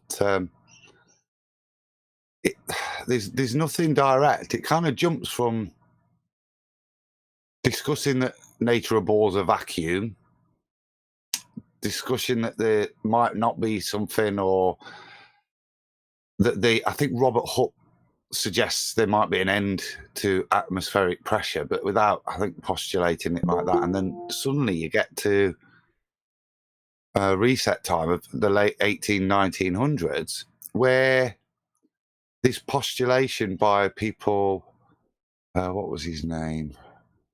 Konstantin Tsiolkovsky, talking about why he thinks rockets would work in a vacuum and postulating maths for that, for space travel. So you seem to go from this one area where it's not even really directly addressed in terms of it being space, vacuums, to then it suddenly being necessary to demonstrate how rockets can work in a vacuum. Right. So it's from discussing it or postulating about it vaguely and describing how you might not have one, almost, to it's our now assumption that it is a vacuum. Let's figure out how things work in it. Yeah. I mean, if you look historically, if you look at the 1700 stuff, they're trying to figure out what a vacuum is. So you've got those, they're discussing a vacuum as a force, the force of a vacuum, because they've got the things where you might see in the old pictures where the two metal domes they put together create a vacuum inside and use fleets of horses to demonstrate you can't pull these two things apart because of the power of the vacuum. So it's discussed in the 1700s as a concept of wonderment. And it's at this point that they're considering whether the air has substance to it. Do you know what I mean? So the concept of gases and that with Hawke are starting to form, but the full concept of air and then vacuum. So I think at that time it would be very strange if, viewing vacuums as having forces. And they talk about in barometers, how a barometer works, the sucking power to pull up the mercury up the tube. So they're still not fully understanding air pressure. So I don't think they'd be painting it as a medium for everything to exist in, because they're talking about it being powerful. But it's as much as I could find really in that. So it was grounded more into Newtonian thinking back then, because Newton did not really account for the reality of gas pressure in his mechanics either. So that would explain. Well, that makes sense. Gases. Well, it's because they haven't figured it out yet, which is, that's fine. He's not going to account for something if he doesn't know about it. You don't know what you don't know. So we can't really hold that against Newton. But it's an interesting point from Arwin and from Adam.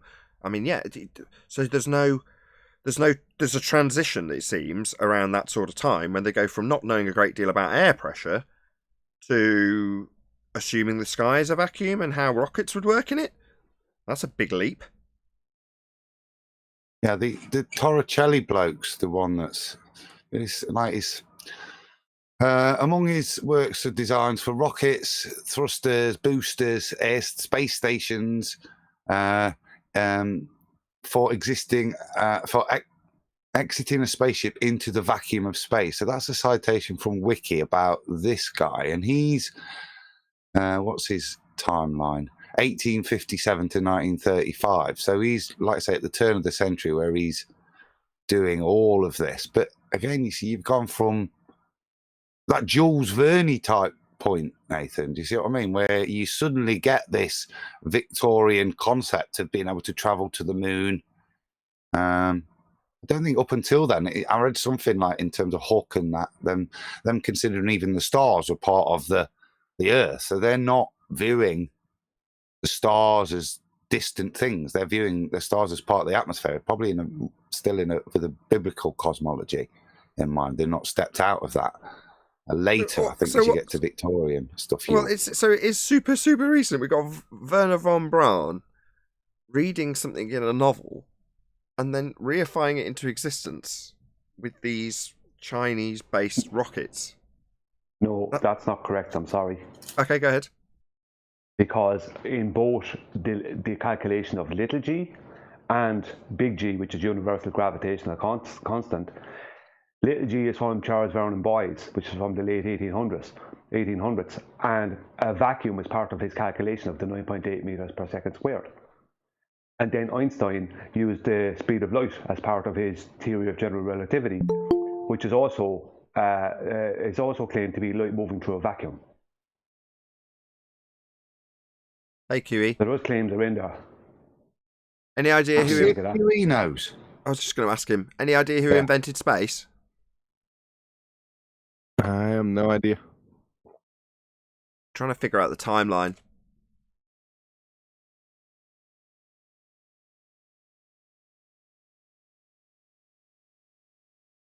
Well, thank you for the correction, Brian. Obviously, I don't know what I don't know either. So, Are you saying who invented the vacuum of space? Yeah, where did we go from? So Adam's got to the point where they're looking at what vacuums are, and they've got two horses tied to two like glass bowls that are attached together with the air sucked out, and they're showing how you can yank it and it won't come apart. The force that is the vacuum in this. Did you say this was late 1800s, Adam?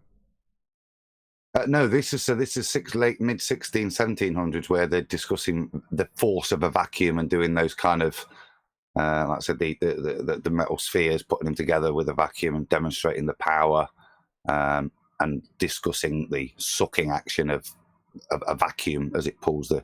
Fine. So if they're only 1670s and stuff like that, they're only studying the effects of it. So 500 years ago, by this example, then you can naturally infer that they haven't already deduced that the sky is that, because they're only just looking at it, right? Yeah. So from there, I said they were only discussing vacuums there. There's very little link. There's nothing. Even when you go to the site, they're not putting the two together in that directly. Do you know what I mean? They're discussing the nature of gas. Like I said, at the 1700s, they're discussing that air does have substance. So to be at that stage, to be postulating, like I said, but I still think they're within biblical cosmology that, as they talk about it. And who was it? Is Micrographia. Robert Hooke's Micrographia. He talks about it.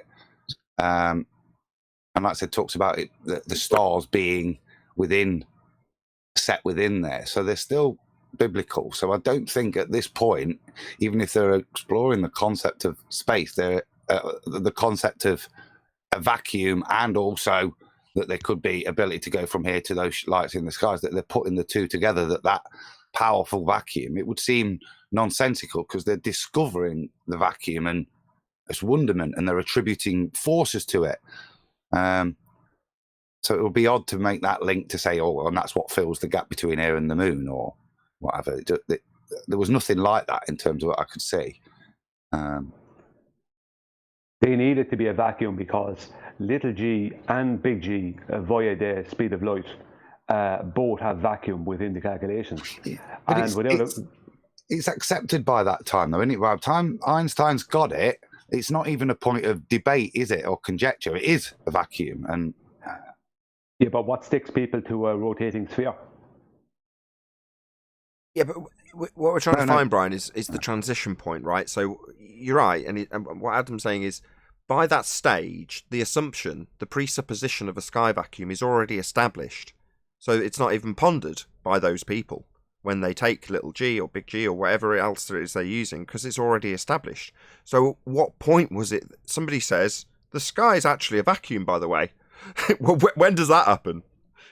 Well, that happens somewhere after the Principia, because they need the sky to be a vacuum for gravity to exist. So sometime between the Principia and Charles Vernon Boyce, because they need it to be a vacuum for gravity to for a start with the force of gravity, with the calculation by Charles Vernon Boyce, and then afterwards, like obviously with the speed of light as well, which wasn't Einstein, it was before Einstein.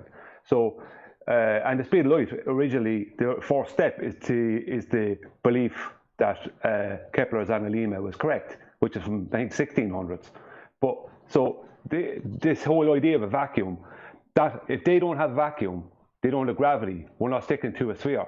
They had to pre-assume a vacuum because we are on a sphere and gravity is real and we are stuck to it. That's what I'm trying to say. I see. When was the first time it was mentioned? Did you track that back? I got 1692. What have you got in 1692? From Dr. Richard Bentley to Isaac Newton's letter to Bentley. And what's it say? It says that gravity should be innate, inherent, and essential to matter so that one body may act upon another at a distance through a vacuum. Remember, I outlined this one day when I was reading this because it didn't hit me until I was on the show and reading it, and I said, wonder where he got that vacuum from. So, it says it right there. Now, okay, that narrows it right down then. So, no, because is that implying he's not? When he's talking there, is he talking about space, or is he implying that gravitation is through a vacuum? So there's no medium that's pulling the things together, that it's through a vacuum, or is he attributing vacuum as the thing that sits above the sky? That's what? No, he's talking about the vacuum of space in this. I'll read it again, John. We'll steer it. All right. That gravity should be innate, inherent, and essential to matter so that one body may act upon another at a distance through a vacuum without the mediation of anything else, by and through which their action and force may be conveyed from one to another, is to me so great an absurdity that I believe no man, you know what the deal is. Yeah. Right. So if he is talking planetary motions there, because if he is, then the vacuum's right. If he's not, then... No, I don't think he is. It doesn't. He's talking about mechanical properties. That's what I can derive from what he just said. Yeah, purely mechanical, like emphasizing even through a vacuum, not the vacuum.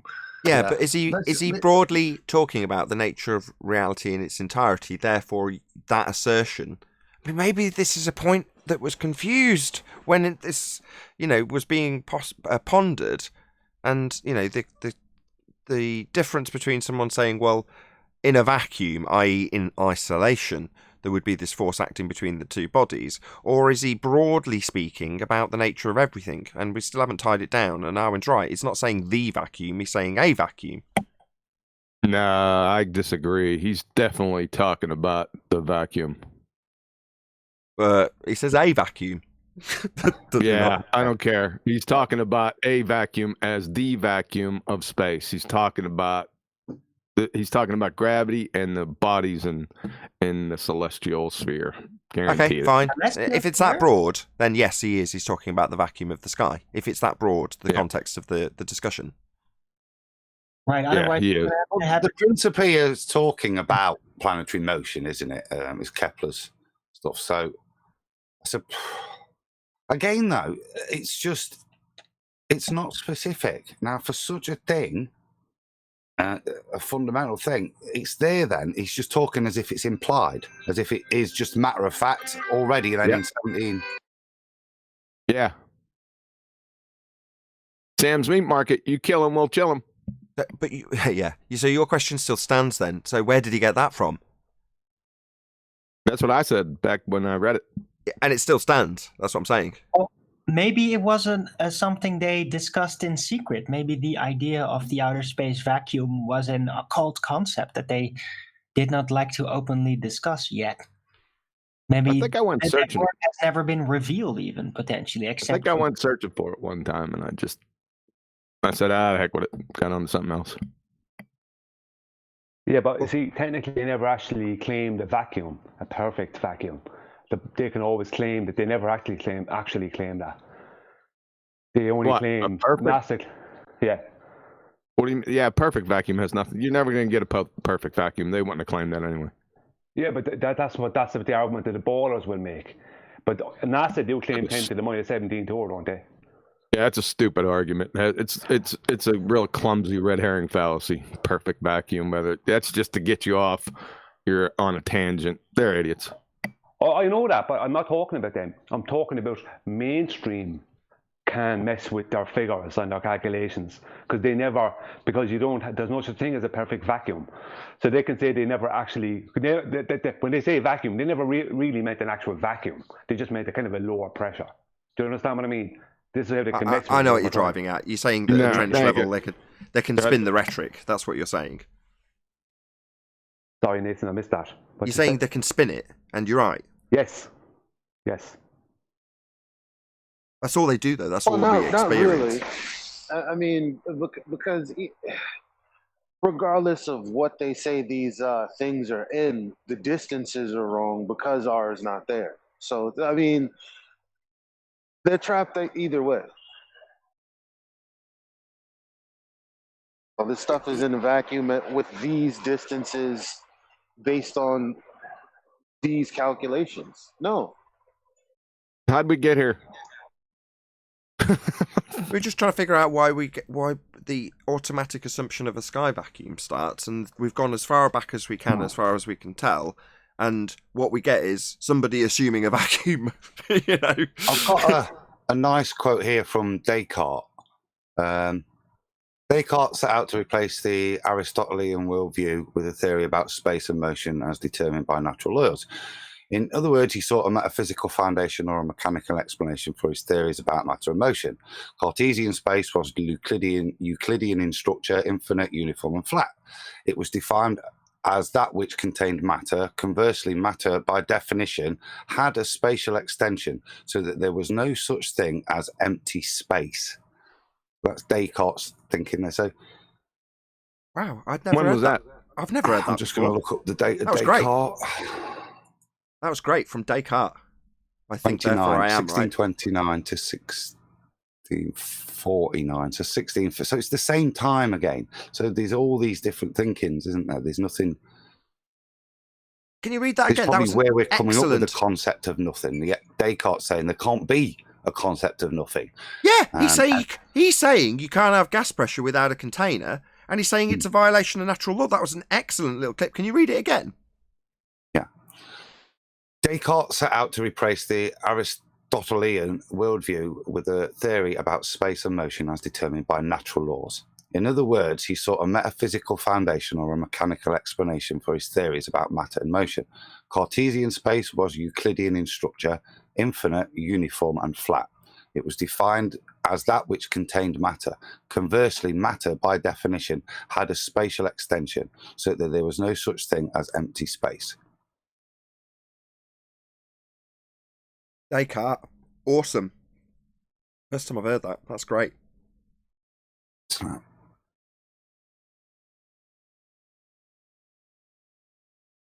But then John's ruined it because he's quite clearly talking within the Principia about planetary motion. So the space has to be the space of space that he's talking about. I don't disagree with that. Wait a second. Let's move back. The Principia. It's the Principia.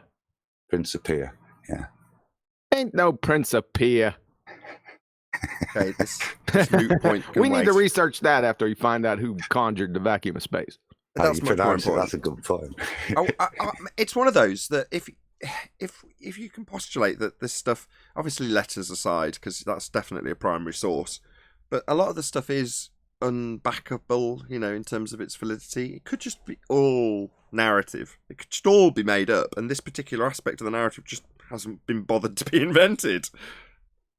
I'm after spotting something here from Wikipedia out of space, right? The Italian scientist Galileo Galilei knew that air had mass and so was subject to gravity. There you go, in 1640. He has demonstrated an established force resisted the formation of a vacuum.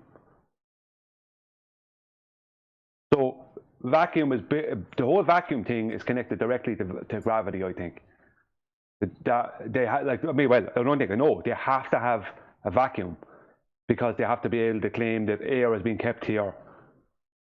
Like vacuum is part of all their calculations, gravity calculations. Little g vacuum is in there. Everything is because what I'm trying to say is they have to have space and they have to have it be a vacuum. This just sounds like a bit of an inserted narrative. Good. I mean, this sounds like just an inserted narrative when it comes to Galileo. I mean, you've got people who are studying, as Adam describes it, the forces. I'm much more inclined to believe that, as I've seen photographs of it. Nah, it might not be true, but I've seen photographs of it, so I'm thinking, okay, that's more likely to be true. But yet, predating that, you've got people postulating it like Galileo, centuries prior. Makes no sense.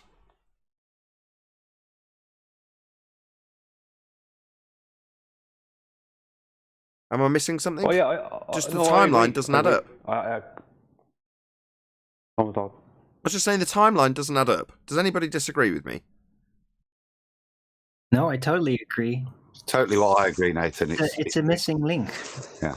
I'm very curious now. Yeah, so a missing link goes between one link and the other. It doesn't come centuries prior, does it? So it makes no sense. No, the point I was making with the Galileo thing is they're claiming it back at Galileo's time. That's what, like, I mean, gravity itself was added into Kepler's Analemma. That was added to Kepler's Analemma after Kepler.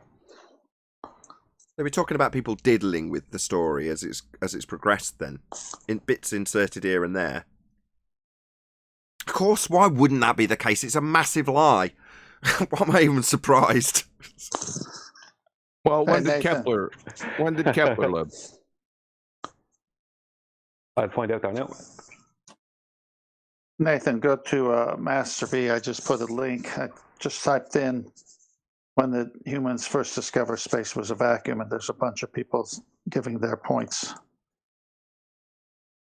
Yeah, I've got it up. And they're citing things, so there's a lot there. You just need to scroll this is down. just a Quora blog. Come on. No, but they have links in there, and you can follow those. Yeah. I did, and it took me to two guys, and I read that. Then I just found this one, and it went to what John said with Principia. So they got a bunch of things aimed at this.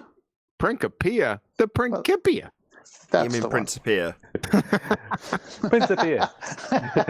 If I could just, can I bring this to an end? Yes. Press play. You ready? Can I share? Yeah, you're sharing. Yeah, hide that. Mathematica. They say it wrong. There's another one. I got another one for you. I'm gonna beat that to death. That's hard. That's hogwash. Hogwash because maybe you're I'm saying right. it different. So I'm right. I'm in the middle. Just audible for the audience, Adam, but I heard it. I'll stop.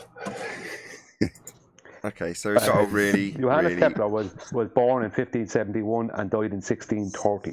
That's what they have down here on Google. So When did he come up with his nonsense? 1 second, I'll come back to you on that. Let's get down to brass tacks here. Weren't the first globes made in the 1600s too?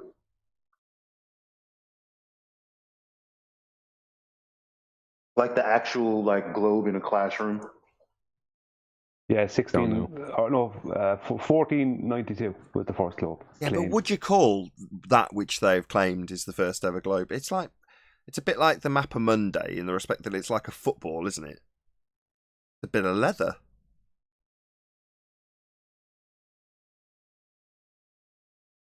I'm saying that at least the Mappa Mundi has got, it's it's nicely preserved and obviously looks like a map from a similar time. Done a fair bit of work on that bloody thing. That's true. Well, why not do the same work on the globe that's from the same period? Because it just, to me, with the pictures, I've not seen it in the person unlike the map of Monday, but it just looks like a tatty piece of crap. Am I wrong? Why wouldn't you preserve that to the nth degree also?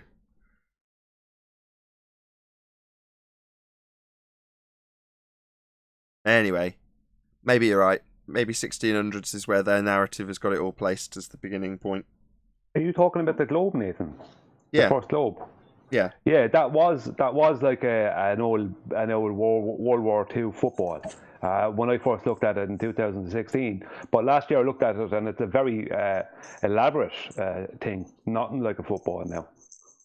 But it was just like a brown leather football with some patches on it back 4 years ago. Which is perfectly in keeping with what they do for maps. So it's not like I'm knocking it for that. I'm just saying that from what I saw, I'll have to look at it again. Maybe it is far more detailed than I remember.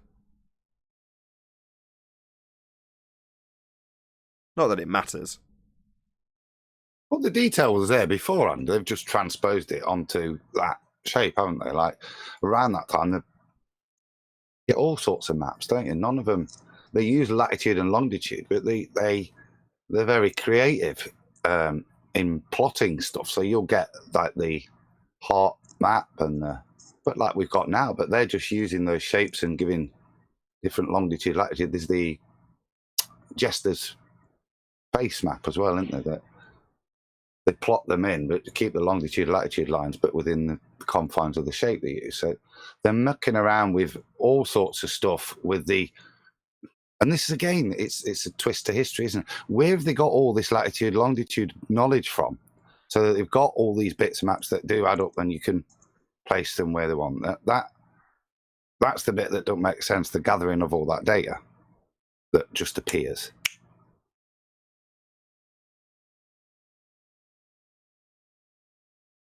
Maybe we'll get some feedback from the audience when this goes out tomorrow. That's what I was going to say. Just leave it to the research arm out there. Somebody will find it. It was just most curious, John. You know, you think, oh, who discovered space? It is, yeah, or who first said above the sky is a vacuum on your way to, you know what I mean? Surely somebody would want the kudos of that. Yeah. First claim. Well, that doesn't make sense in the timeline either, does it? Because all of those narratives in terms of those declarations would come from the 40s, 50s, 60s. That's where they're all actually making those declarations, isn't it?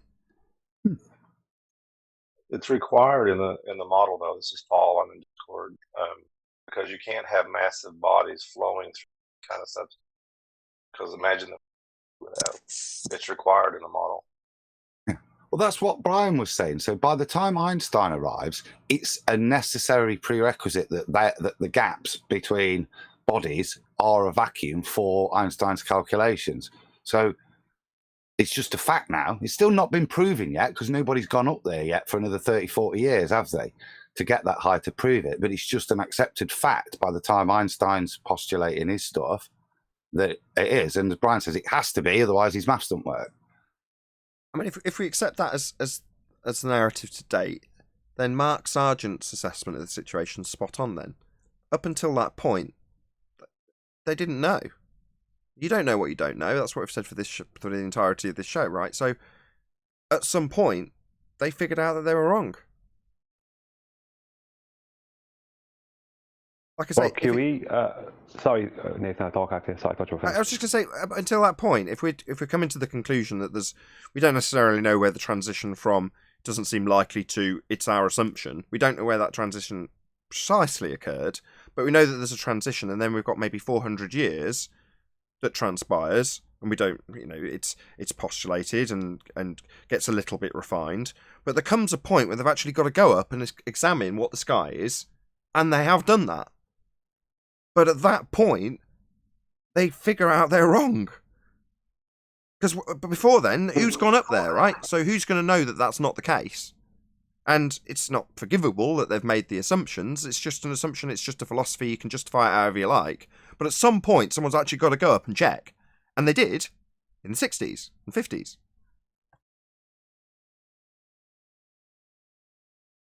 Well, I still claim, and I have a video coming that will back it up to a point, that it all started with numerologists. I'm not saying Pythagoras existed, that's just the person they put out there as being this master numerologist, but it starts with numerology.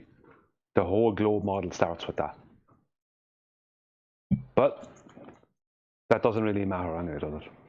All right. Yeah, you're gonna have Before to you go, expand- you need to get.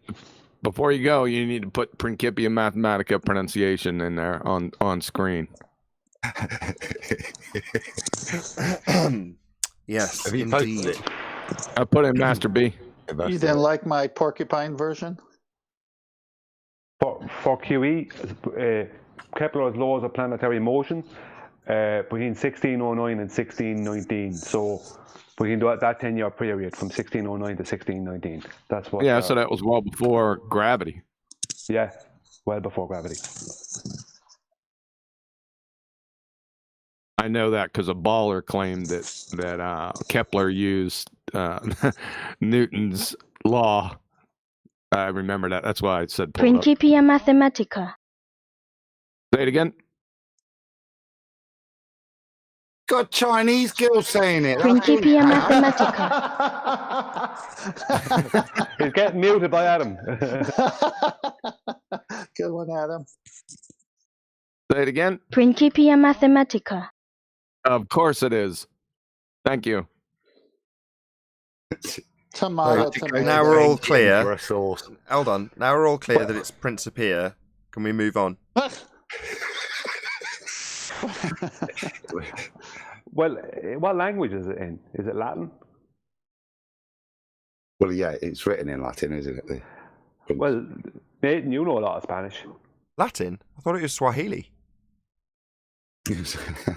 Swahili. Swahili. Where's Flatsoid when you need him? Hey, did you catch that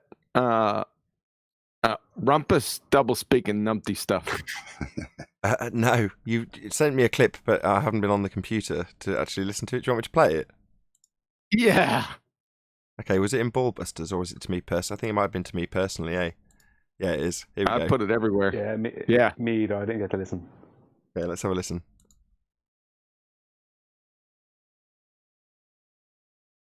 It's doing its work. The double speaking Dunning-Kruger rumpus, December 20th, 2020. But that's what gives you. That's what the GPS gives you. It gives you your elevation with respect to this, not the center of the Earth, which some people say. Some people?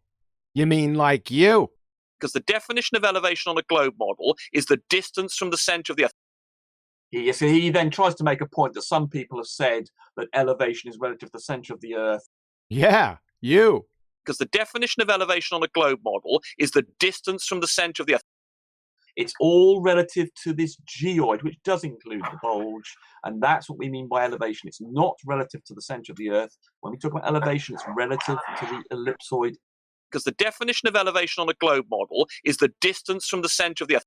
It's all relative to this geoid, which does include the bulge, and that's what we mean by elevation. It's not relative to the center of the Earth. When we talk about elevation, it's relative to the ellipsoid. Because the definition of elevation on a globe model is the distance from the center of the Earth. It's all relative to this geoid, which does include the bulge, and that's what we mean by elevation. It's not relative to the center of the Earth. Because the definition of elevation on a globe model is the distance from the center of the Earth, and that's what we mean by elevation. It's not relative to the center of the Earth. Because the definition of elevation on a globe model is the distance from the center of the Earth. Absolutely epic. Is he on drugs, man? Brilliant. Yeah, that's typical No, rumpus. he's correcting himself. That's what he's doing now. But And it's worse. Like, he's correcting himself, but he says, I don't know who's ever said that. When it's him who said that. And he always says that. Not anymore. Once That's what- Rumpus stops to repeatedly say something, that means he's never said it after that point. But just the main point in that is what he's now saying is that it's the distance to the center of an Earth on a model that he presupposes in the form of a geoid model. That's what gives you the center of the Earth in the geoid model. What's that got to do with the physicality of the nature we live in? You're assuming that the center of Earth is based on a model. That's what he's telling you. I assume the geoid represents the Earth. Really? That's nice. And what's the geoid? This little squashed Earth thing that you've got in your models that they use as datums and reference points to presuppose that the Earth is spherical before they measure it flat. That geoid. Oh wow, so you assume a geoid? Well, isn't that just begging the question there, Rumpus? You assume the centre of Earth is based on a geoid? I assume that the centre of Earth is based on this model, I assume. Wow, that's proving a lot. Shock horror. Nathan, didn't we start the show this way when I said Eratosthenes had a 7.2 degree measurement from the center of the Earth to show him the shadows between Cyan and Alexandria? Yeah, in Wiki it even disclaims it. It says they had to assume the Earth was a sphere. And I remember me attacking Gary Awesome because he used that exact example. And when he went and read it out, he even read it from Wiki. They had to assume they're on a sphere. And I'm like, that's my argument, you dick.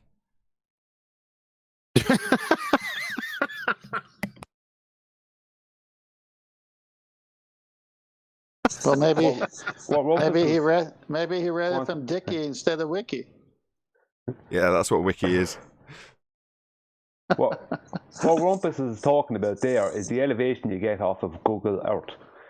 Because what they do is they take the 3D Cartesian coordinates, and to convert them to a globe, they convert the 2D to latitude and longitude, and then the elevation, which is the zenith, they convert that to height above the ellipsoid. That's how they make it work. Yeah, and what's the zenith? The zenith is what you would measure as the point from the top above you down through your head to the ground. And they're saying that line points at an angle towards wherever the geoid says it points at an angle. Well, it's not pointing at an angle. If I drop a plumb line, it goes straight down. No. But on the geoid, it points out at an angle at England's point. Look, it's at this strange angle. What, in your model? Yeah, but my plumb line still goes straight down, doesn't it? And everything that's done within this general vicinity after you assume the zenith points at a weird angle on a globe, after that point, you're going to measure it all flat with plumb lines. But what, I assume the plumb isn't plumb? Yeah, screw you with your geoid. Yeah, exactly. And by admitting that there, well, he didn't admit it, but by stating it, he actually is backing up the argument that QE made when you and QE did the show showing how Google Earth is a flat Earth model. Because the height above the geoid is no different than the height just above the ground or mean sea level anywhere. If you Precisely. know what I mean. So there's no difference. Yeah, precisely. So if you've got the height of above a presupposed point when pointing at an angle to the point the geoid says you're pointing at, and you verse that with what's just the elevation versus the topology, there's no difference. So other than the presupposition that you've got a presupposed spherical Earth with you pointing a zenith that's actually plumb at a weird angle, what have they got? Nothing. And when you compare it to flat, what have they got? Well, nothing, because it's measured flat. Yeah, it would work out exactly the same for someone in an airplane. Well, not for the airplane, the flying of the airplane, but as far as altitude goes, it would be exactly the same. Altitude is altitude above ground and mean sea level. Yeah, the problem only occurs when you point out that you'd have to drop. That's QE's main point in that presentation. Where's the drop? Because at some point, for the plane, where you're saying there's no difference, well, how'd you get around that if you're a fundy? Well, you say that it's both angled up in its angle of attack to give it more lift or more efficient lift, while simultaneously having a non-force force that you can think of as a force pulling it down at a rate that's indiscernible to account for the drop that isn't there. So you're like, how is that an explanation? It's just not dropping, and there isn't any drop to drop around. If there was, it'd have to, and it doesn't. But what, you've got a non-force force that you can think of as a force that pulls it around without the pilot noticing?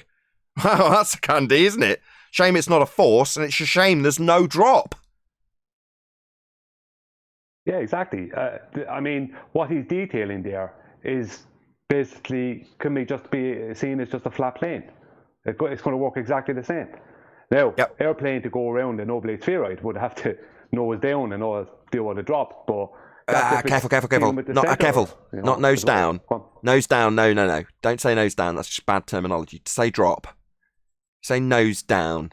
They can get around that. And they have. I've had an argument about it many a time. Don't say nose down. Just trust me. All right, yeah, okay. I've had it out with him a few times myself. I don't know what did they say to you about that? It's just an avoidance of an argument you don't need to have that they'll throw up as a straw man if you say nose down. But if you say drop, then the plane would have to drop around that drop that's supposed to be there. What's drop? What drop? Why would it have to drop? Well, you claim there's 8 inches per mile squared of it. Oh yeah, well, when I'm making that argument, when I'm making that argument, I just say the plane always flies with the nose 1 to 3 degrees above horizontal, and if I just use the word drop after that. So I'm only saying nose down in this instance. I understand. If you're qualifying it, then fair enough. Yeah, you're qualifying it, which means that you understand the pitfall, which is all I was trying to highlight. Nathan, I got a picture of Master B. They always do any kind of measurement from a plane, and then they fold it up and take it to another spot and do it from there. But the altimeter or the altimeter is like supposed to keep them level, right? The horizontal, the watch call would keep them level. The gyroscope. No, I mean, but it keeps them at a specific altitude, right? Because I was watching what's his name, Flat Earth Banjo's video just this morning. He has a new pilot's air video, and he's basically saying that it goes above positive and negative, which is why you need it, because the winds don't only go, west, east, but they also push the plane up and down as you have winds coming up and winds going down. I thought that was interesting.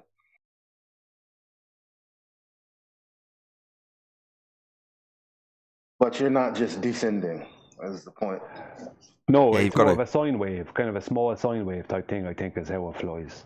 Sure, but the point is there's massive amounts of drop that should be accounted for, because that's what they say is an occurrence if we're on a sphere. The ground is dropping away from you at 8 inches per mile squared. There's a physical tangent point that would obscure the view of that drop into the distance. That's their claim. So the plane's got to drop. It's got to scrub off, whatever word you want to lose, the altitude as it goes forward. And it doesn't, because there isn't any. There's no drop. Yeah, but when I said earlier on about the nose, they have to dip the nose below horizontal. That's true, because if they want to fly, let's say from London to Perth, then they have to. There is no way around it. They're ending up on their model 3/4 way upside down. So there's no way around it. Like if you're going to fly at all around a thing, a surface that's dropping away from you at magnitudes of curve below you, there's no way around it. You have to drop your nose below horizontal. Right. To effectively invert the plane. So if you were looking at it from space, what you're saying is, as you flew around that spherical surface, by the time you land, you've got to have that plane inverted, antipodal to where it began.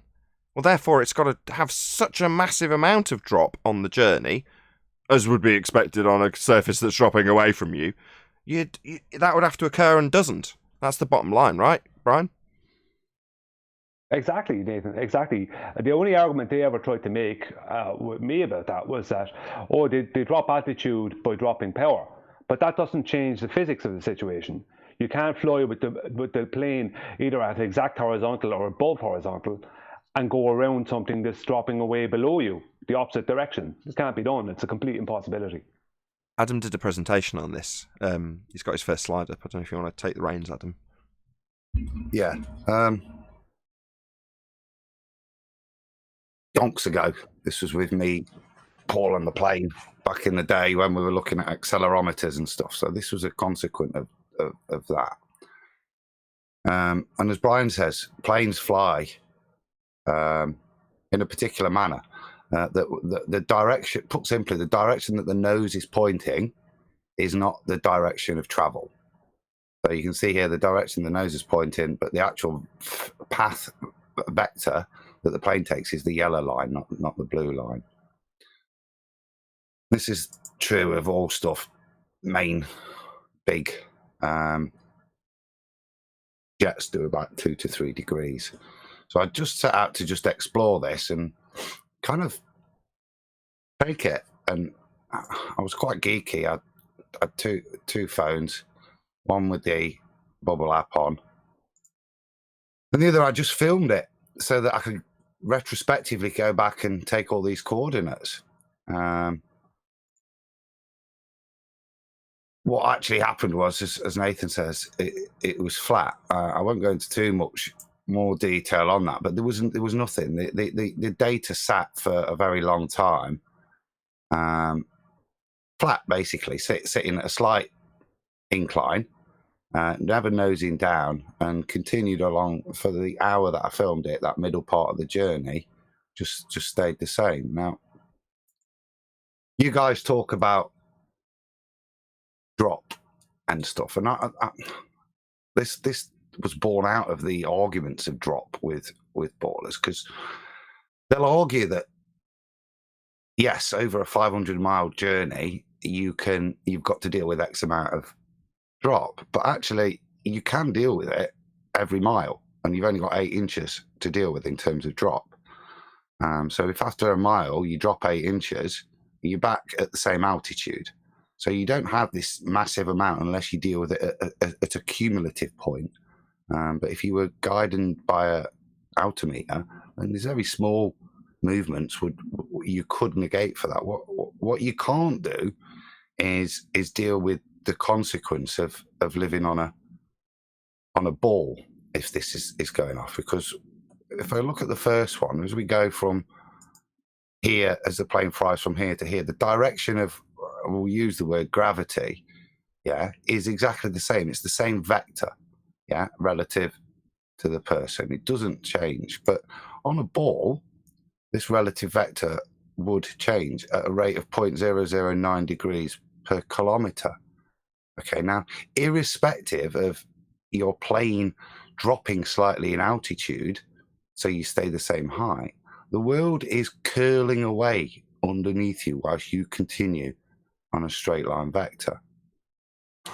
So this is the kind of the net effect of what it would feel like if you see the plane staying straight. It's dropping to compensate for going around the ball a lot, but if you look at the different angle that is happening with regards to the orientation.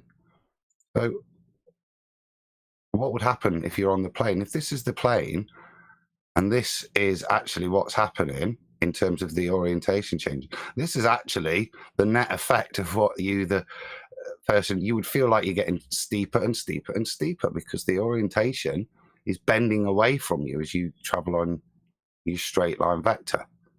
Okay, so that's the crux of it to me, unless, as Brian says, they nose down and adjust for the 0.009 degrees, which if you were on a ball you would be accumulating, and you cannot get rid of without reorientating the plane. That is not something you can get out of. Whereas I do think there's slight excuses for drop. You can give apologetics for it. So you're saying, in summary, that you can just about account for the drop, but you can't account for the fact that they would have to end the plane inverted, antipodal from where it began.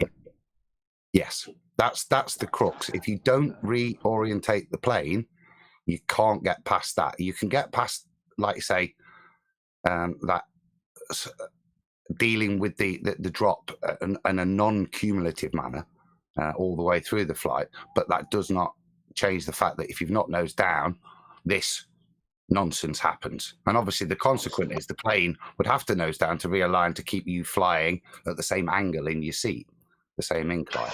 That doesn't happen. There isn't ever nosing down. Yeah, wait a second. You can't get away from the non-cumulative. Yeah, I was going to come to that. If you say you only scrub off 8 inches per every mile, do the maths, and you won't have scrubbed off enough. No, that's a slope. No. Yeah, that's a slope. Exactly, that's a slope. That's a slope, precisely. Yeah, slope, exactly. But you're 3 miles is 72 inches, whereas that would be only 24 inches. No. The distance will reset each time you reset it. The cumulative angle doesn't. This is a mathematical concept. If you it doesn't reset. That's where you're. No, let Adam say it. Let's let him describe it mathematically. Go ahead, Adam. If you go and reset yourself at the point, so after the first mile, all right, if you're 50 foot in the air, 100 foot in the air, and you travel that first mile and there's the 8 inches drop, right? You're 8 inches higher than you were. Okay, but if during that mile, at the end of that mile, you drop 8 inches, you're still 100 foot in the air. You travel another 100, another mile, you've still only got 8 inches to. No, wrong. Well, wrong. You're starting back over again. You can't do that because you've dropped 8 inches. Now, that only applies to the height above the air. What it doesn't apply to is your starting angle vector. You can readjust by dropping on the x-axis, and that's fine. That keeps those in line. But what it doesn't do is realign the angle. You get the perversion through the angle, but you can get apologetics through the altitude. But the angle... No, you can't get any apologetics. You are not taking into account the cumulative drop. You're starting over after every mile. That's a slope. The cumulative drop after 1 mile is what? Not after 1 mile, the cumulative drop over 500 miles, dude. In that first mile that you're flying. Oh my God. I'm not doing it. I agree with QE Adam. I agree with Adam. You can. No, I agree with Adam. I agree with Adam. I think he's right. I'll go around the argument anyway. Go on. Well, I think Adam's right. You can adjust it, and it would reset. So in other words, if you travelled 8 inches, it would reset. But what wouldn't happen is the plane at the end of the journey, after all those resets, wouldn't be antipodal. It wouldn't invert the plane. That's what Adam's saying. Yeah, but he's not. He's off the mark, man.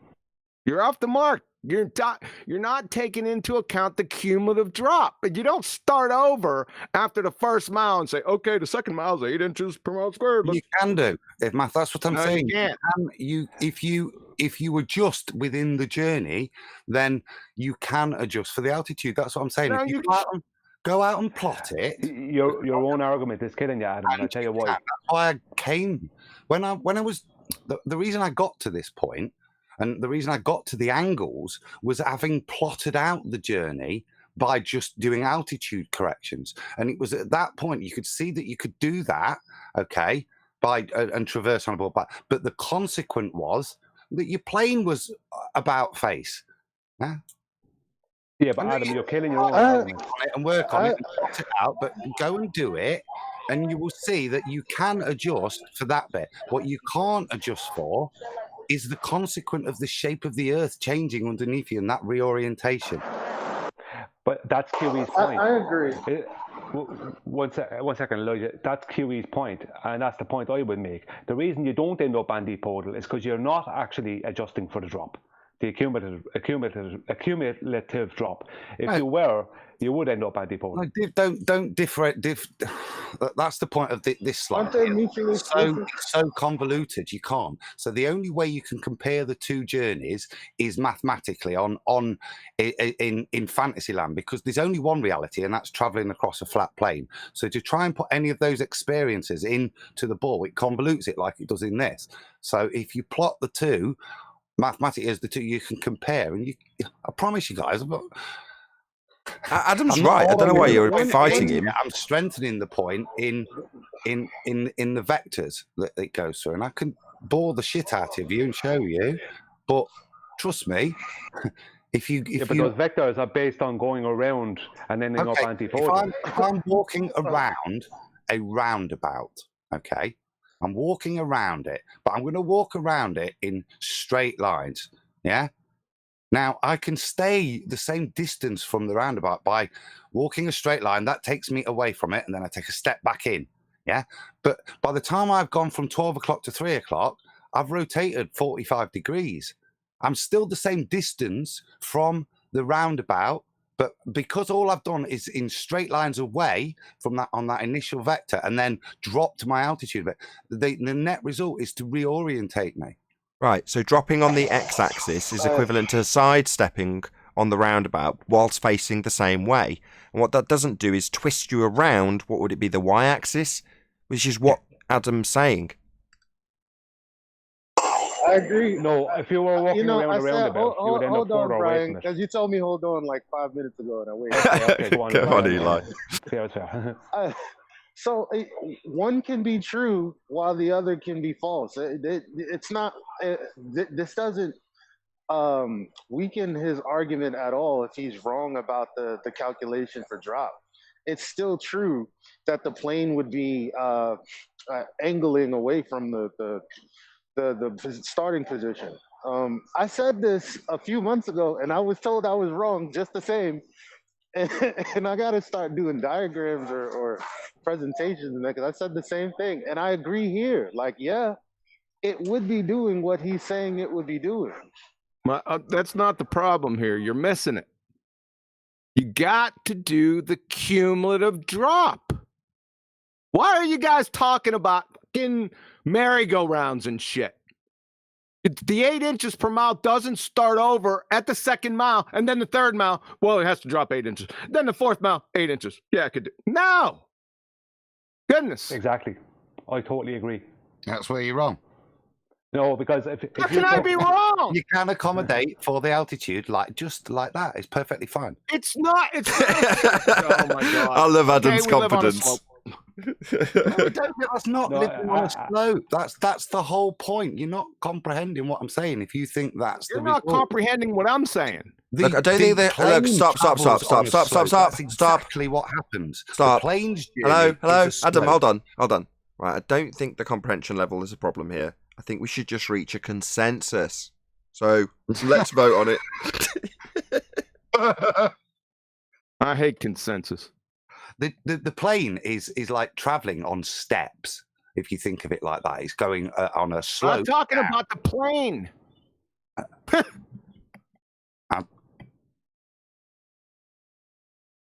Sure. I'm not talking about the plane. I'm talking what it's flying over. Yeah, I totally agree, QE. That even Adam's diagram shows that what he's saying is not going to happen. And what Adam says about going around the roundabout, you'll actually end up further away from the roundabout, bit by bit by bit. You won't be able to go around it.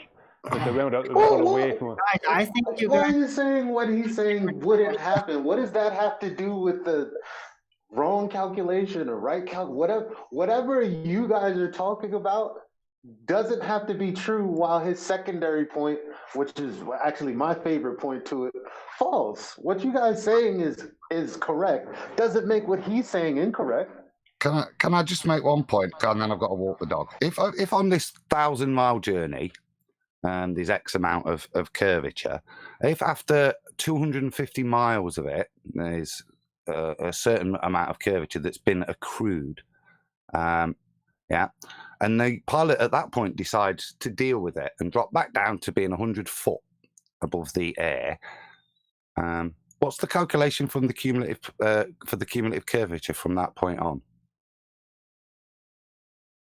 The next mile. The next mile. Hold on, I'll answer. Okay. No, the next mile. I'll answer. 8 inches. The next mile after that point, Adam, would be 8 inches. Yeah. Exactly.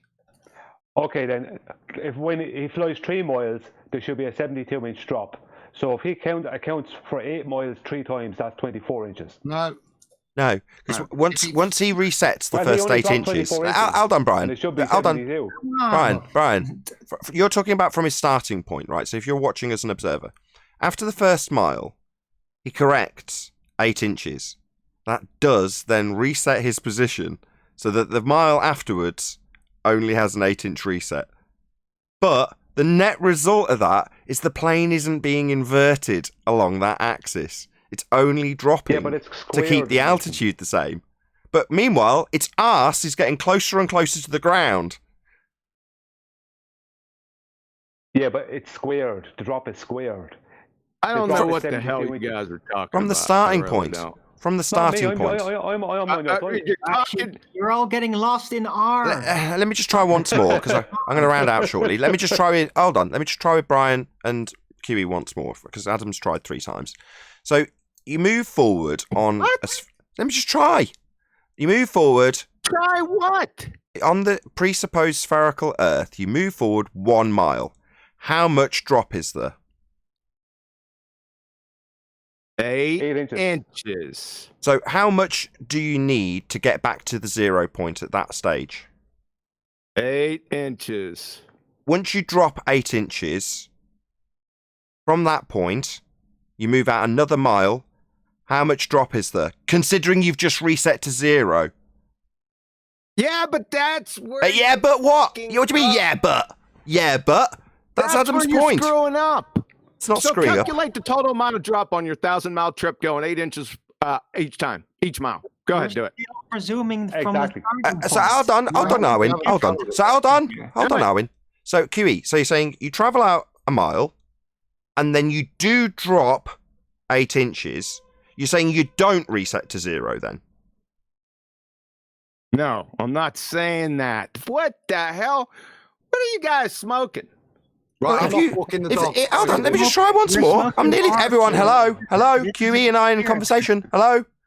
So, if I'm capable of levitation and I can keep on the same axis and I hover out from the ground I'm standing on a mile, there's only 8 inches below me. So when I drop 8 inches, I'm on the ground again, aren't I? The only problem is, nearly there. Yeah. The only problem is, I'm now tipping back on my heels when I get there. So I drop 8 inches and only drop 8 inches in that axis. I'm now tipping back slightly. Now I do the same process. From the ground, from 0, I move forward a mile, hovering. And then I just drop in that axis 8 inches. Now I'm leaning back even further on my heels, but I'm still on the ground. The accumulative drop is negated because you correct for it 8 inches per mile and drop to 0. So you drop 8 inches. Now, there is a slight problem with this, which is that measurement changes as you rise in altitude, right? Now, we haven't factored that in, but I just want to throw that in as a bit of a spanner in the works right at the end. The circumference would increase, Adam. As you go up in altitude, the circumference would increase.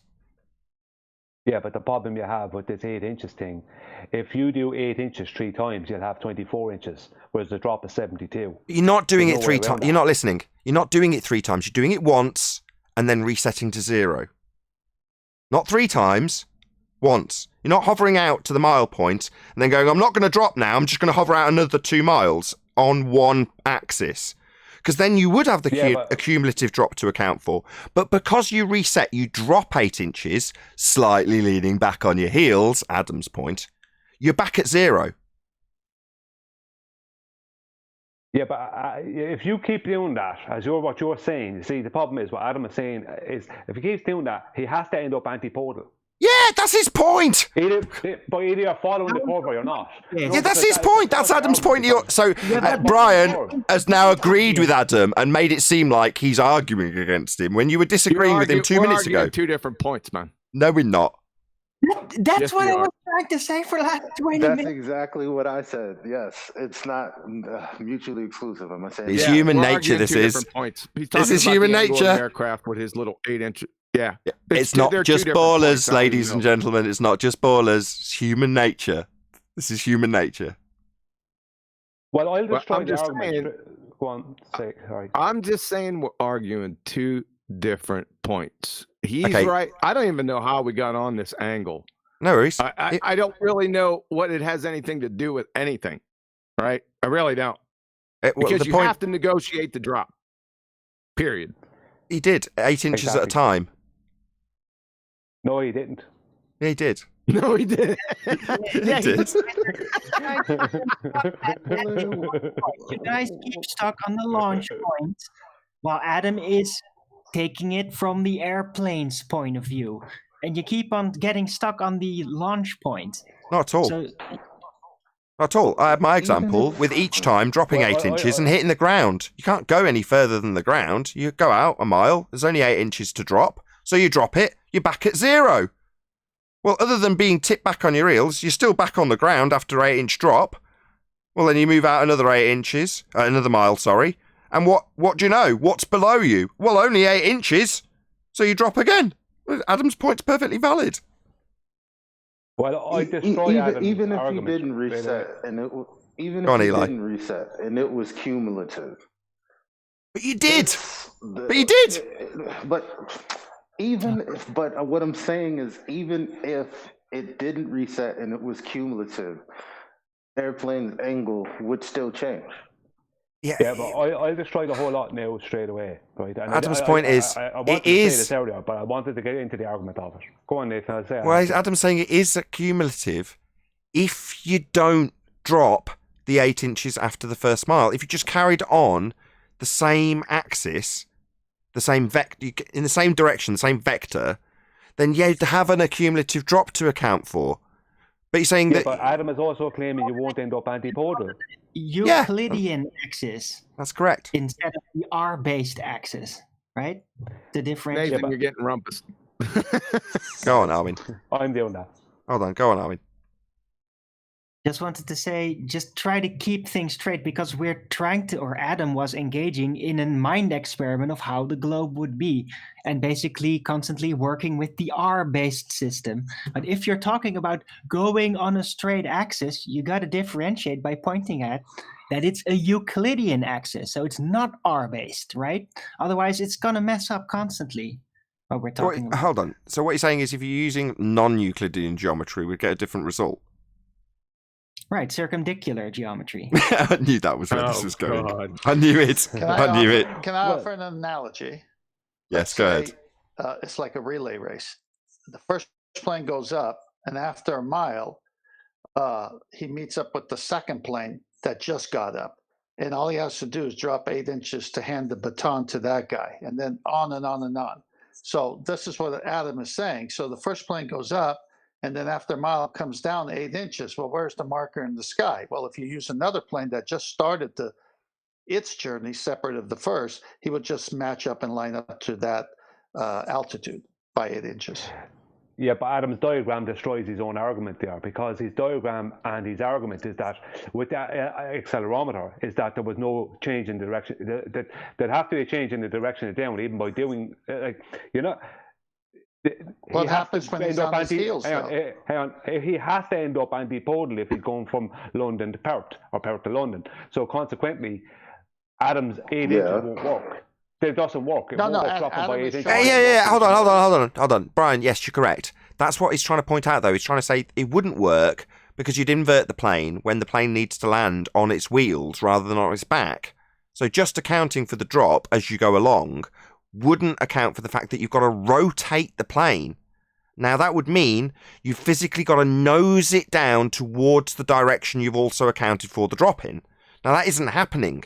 That's why he's got an example of him on the plane saying, well, where's them nosing down around the 8 inches as I've accumulated it? At a degree value, forget the 8 inches at that point, what degree is the plane not rotated around? Yeah, but the 8 inches is based off of the surface of the sphere. Yeah, and you'd have to account for that. Yeah. And that would give you because he won't end up upside down. Yeah, and that would mean you'd have to rotate. Yes, and that would mean you'd have to rotate. Yes, and that would mean you'd have to rotate the plane around the surface beneath it rotating, i.e. falling away. Accounting for the drop, you wouldn't. No, because you... What I'm saying. Accounting for the drop doesn't... Accounting for the drop doesn't account for the angle of rotation. I think is that the most concise way I can put it, Adam? Yes. Oh, my bad. You're not Adam. No, Adam's walking the dog.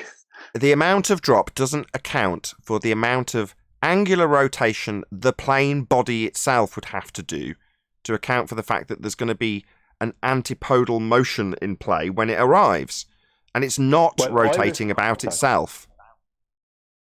I'll destroy the whole lot. The plane now. would have to do a forward flip at the same rate. I'll destroy the whole lot right now. Hold on, whoever's rumpusing Brian. By takeoff. Start again, Brian. You got rumpused. Sorry. The whole thing, the whole premise Adam is talking about with the 8 inches drop, that's completely destroyed by takeoff. Because the plane could be 10 or 15 minutes getting to cruising altitude before it ever levels out. Oh, that's a good point. Hold on, that's a good one. What have you got to say to that, Adam? Are you still here? That was epic, Brian. Thanks, Nathan. I wanted to make that months ago.